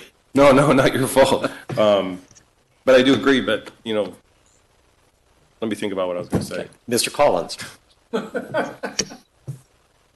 Mr. Sam, go ahead. Like to speak. Am I okay? Yes, you are. Okay, well, I just agree with like Mr. Collins just spoke. I mean, he's speaking specifically about what the impacts could be. When you're talking about a sanitation facility, garbage dump, or I'm worried about like a 35-story kind of a facility. Again, this is not a bragging thing. I'm just telling you, when I was on the Roseville City Planning Commission, we had a project come through there that was so voluminous and in such magnitude that it was going to change the density standards. That was on the city, the entire years that I served on that commission, that was the only project I ever opposed. So I'm worried about this and what the implications of this are going to be and how they can be manipulated. And I realize what the staff has done, the county, and I appreciate county staff and council and all that.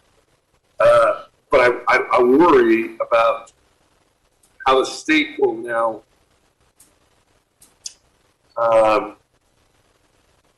coerce or force us into a situation where we're going to be doing something that we would never normally do. Now, I do realize the state, mandates what that all means because I worked in the legislature for 21 years. But I still think we need to exercise local control. I hope that makes sense, Mr. Chair. No disrespect, and I'll defer it back to you. All right. Any other discussion on the part of the commission? Yeah, Yes. I do. Go ahead. You know, I agree that it's very complex, and I also would say that I don't understand every nuance in it, even though I did study the documents. But at any rate, I guess I'm not understanding how any of us or get to the point that we're planners that we can know all the little nuances here. And so basically, we're dealing with the process the state's mandated, and we need to do something as a county to follow through on that. And so, you know, I can understand the concerns about the complexity of the process, but myself, you know, I don't know as a citizen that I'm ever going to be able to understand all the nuances. And so if that's what we're going to wait for, then I don't think we're going to comply with what the state really is expecting the county to do. So that's my comment. All right. Any other comments? I guess I would just make two. The first is that I agree with you 100%. I will never be a planner, and I'm glad, because I never want to do one of those briefings, that's for sure. However, there would be some value, I think, in consulting with the community more, especially about the rezone, which is a piece of this puzzle that I really was perhaps most concerned when I read the staff package about, and I spent quite a bit of time on the phone yesterday with Patrick on this to better understand it. And it's one of the reasons I think that we got the maps into the briefing today, which was very helpful, by the way. And you broke it up by district and things of that nature, which I thought was good. But that's the first time that I've seen this, and I know there's a lot of concern by the constituents in Granite Bay about this, and there may be others as well across unincorporated Placer. So that's the one thing that I would like a little more time on, not to become a planner, but to consult with people and understand their views more and give them an opportunity to voice their concerns. And then perhaps we influence this document, perhaps, to some degree. And the second aspect of this is something that I actually asked about when the draft EIR came through, and I go back to this a little bit, and it actually gets to your point quite a bit. Yes, the state is involved in this, and yes, we're going to be compliant with what the state says. But there are aspects of this, and we've already seen it. We zeroed in on one specifically. There are aspects that we can influence. And it's unclear to me based on the briefing, and it's also unclear to me based on the staff package, which elements of this are required by law and which elements of this are required or are being offered by staff for approval that we could ultimately influence.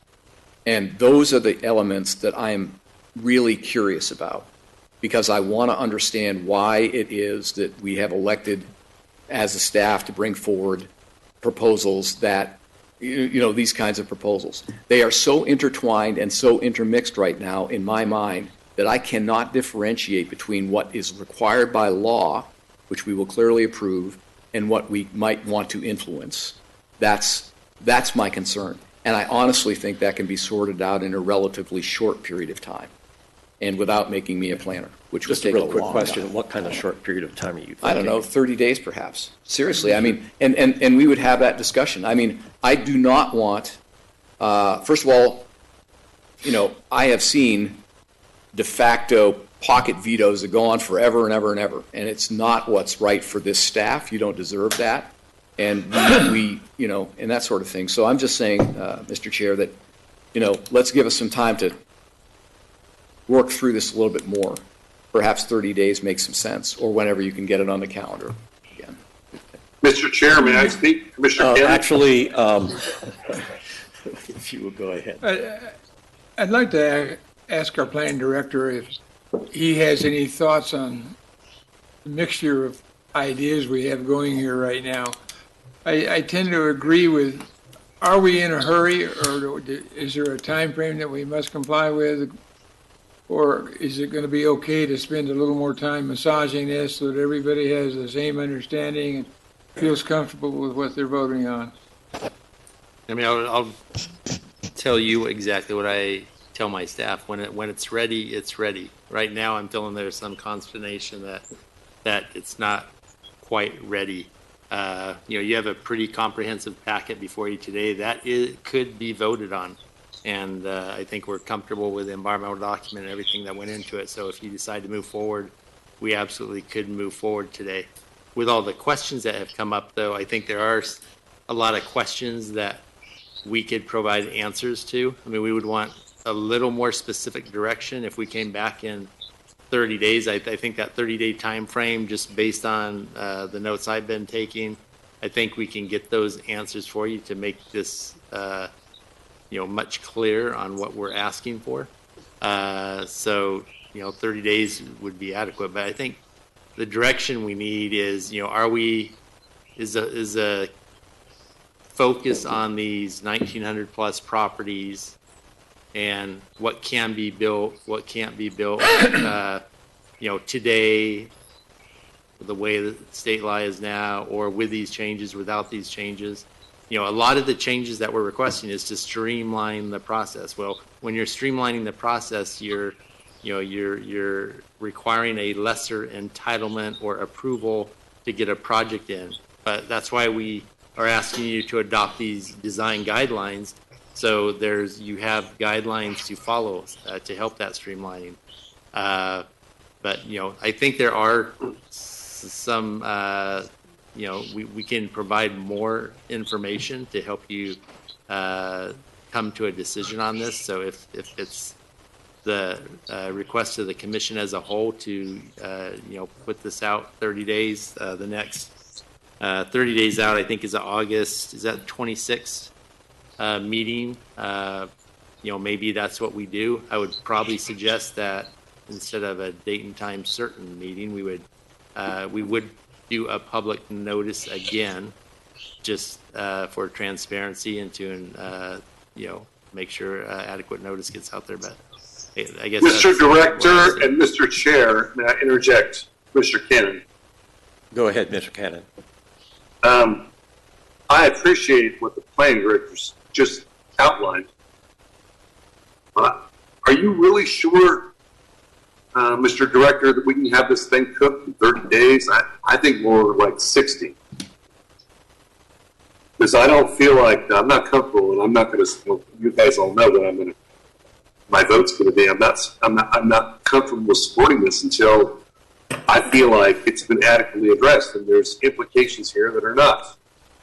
As my commissioner colleagues have outlined, there are various aspects of this that are a problematic situation for Placer County, and I'm not going to support that. So please provide me your answer, and maybe County Council can jump in as well.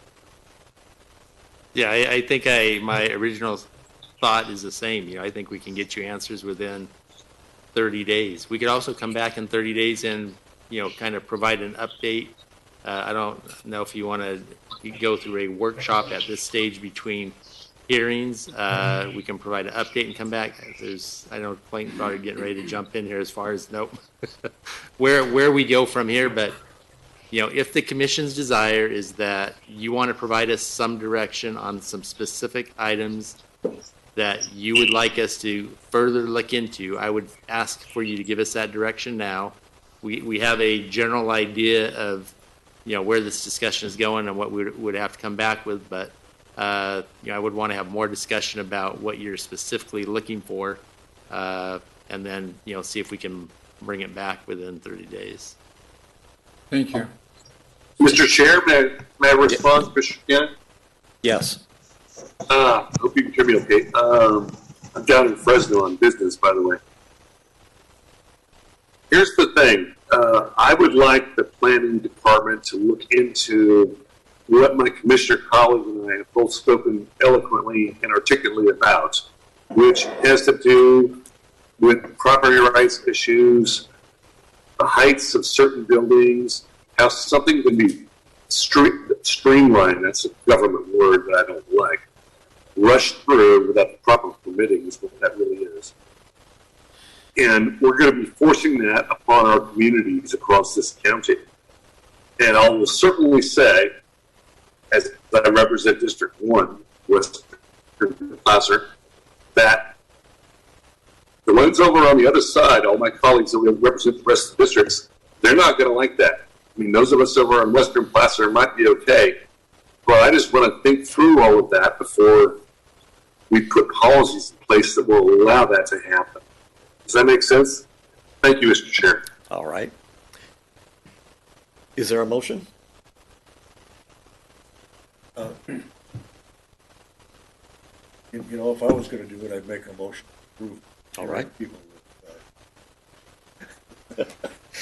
You know, I guess I want to say is one thing, in the comments we received, we did not see specifics about sections to be changed or zoning to be changed. I would really appreciate if we do wait 30 plus days, that the comments that come in both from commissioners to the staff for answering and from the public are specific, section by section, page by page. You know, what do you think needs to be changed? It would be very helpful for all of us rather than just broad I agree 100%. We owe the staff a lot. We owe the staff specifics. Absolutely. Correct. I agree. All right, Steve Pedretti, Senior Director. I understand if you want to be comfortable with this, I absolutely understand that, and I think 30 days would be enough for that.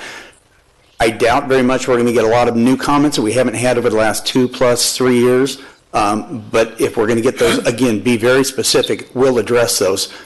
I think what we're doing here is trying to limit some of what the state is allowing rather than opening it up. And so we've addressed these. I'd be more than happy to address them again. But I think 30 days, we're being held up on applying for certain grants because we don't have this approved. We need to move along. So I would respectfully request a 30-day continuance so that you can be comfortable. All right, thank you. Mr. Chair, may I speak? Yes, Mr. Mr. Cannon. What the staff member just said is exactly correct. And I'm not blaming anyone on Placer County staff. I know this is a state of California mandates, but I don't feel like this is fully cooked. So in 30 days, I was going to propose 60, but 30 days, I'll go with that. If my colleagues will, agree with me, but I just don't think this is ready for prime time because not only Roseville, which is, my district where I represent, but the rest of Placer County is going to look at this very carefully and feel like they've been forced upon, a bad deal if we don't adequately, comprehend it, is my point. Thank you, Mr. Chair. Right, Chair, if I could say something briefly? Yes. So, what I heard from the planning director just a few minutes ago is that they plan on renoticing this at the next hearing. So, given that dynamic, it may not be as important to set a time or number of days to continue it, because if we are in fact renoticing, then there is no requirement to set that time. The only time that we would need to set a hard and fast date is if we were not planning on renoticing it, because then we would have to give the date and time today. But if in fact we are going to renotice it, which it sounds like we are, then you could just continue it to an open date and staff could bring it back when it's ready. And that may be 25 days, that may be 35 days, that may be 50 days. All right. Okay. Is there a motion? So So to add to that the conversation, so we do have a meeting on August 12th. Between now and then, internally, staff will be able to get together, talk about what the commission is looking for, and then on the 12th we can give you a really good idea about meeting that August 26th date. Okay. If you guys so desire to continue this to an open date, if that's fair. But I think that it's still just, if it was postponed to a date as determined by the staff's preparedness, then we should still be able to follow that schedule. Hear your update on the 12th. And Mr. Chairman, I'm not suggesting we give you an update on the 12th on the changes you've asked for. I see. Okay. I'm suggesting that we'll let you know where we are in our discussions internally about how much time we think it will take to get to the 26th, and if we can make that date. Mr. Chair, I'd like to make a motion. Well, we do have a motion on the table. Oh, I'll second it. okay. So, the motion was basically what Clayton said. Just to which make was- sure, I didn't hear a motion and I must have missed it. So if there is a Actually- motion, could we restate it? The motion was to postpone the decision until the staff is prepared to a date uncertain. And we have a first and a second on that motion. Second. Okay. Any other discussion? Call the roll, please. I'm thinking the so moved was from Mr. Sevison, and the Correct. second is Mr. Johnson. Correct. Okay, so a vote from Mr. Cannon, please. Yes. Mr. DiMattei, Yes. Mr. Johnson, Yes. Mr. Woodward, Yes. Mr. Herzog, Yes. Mr. Sevison, Yes. Mr. Hauge. Yes. Thank I you. didn't think it'd get to a majority. All right. With those. that, the meeting is adjourned.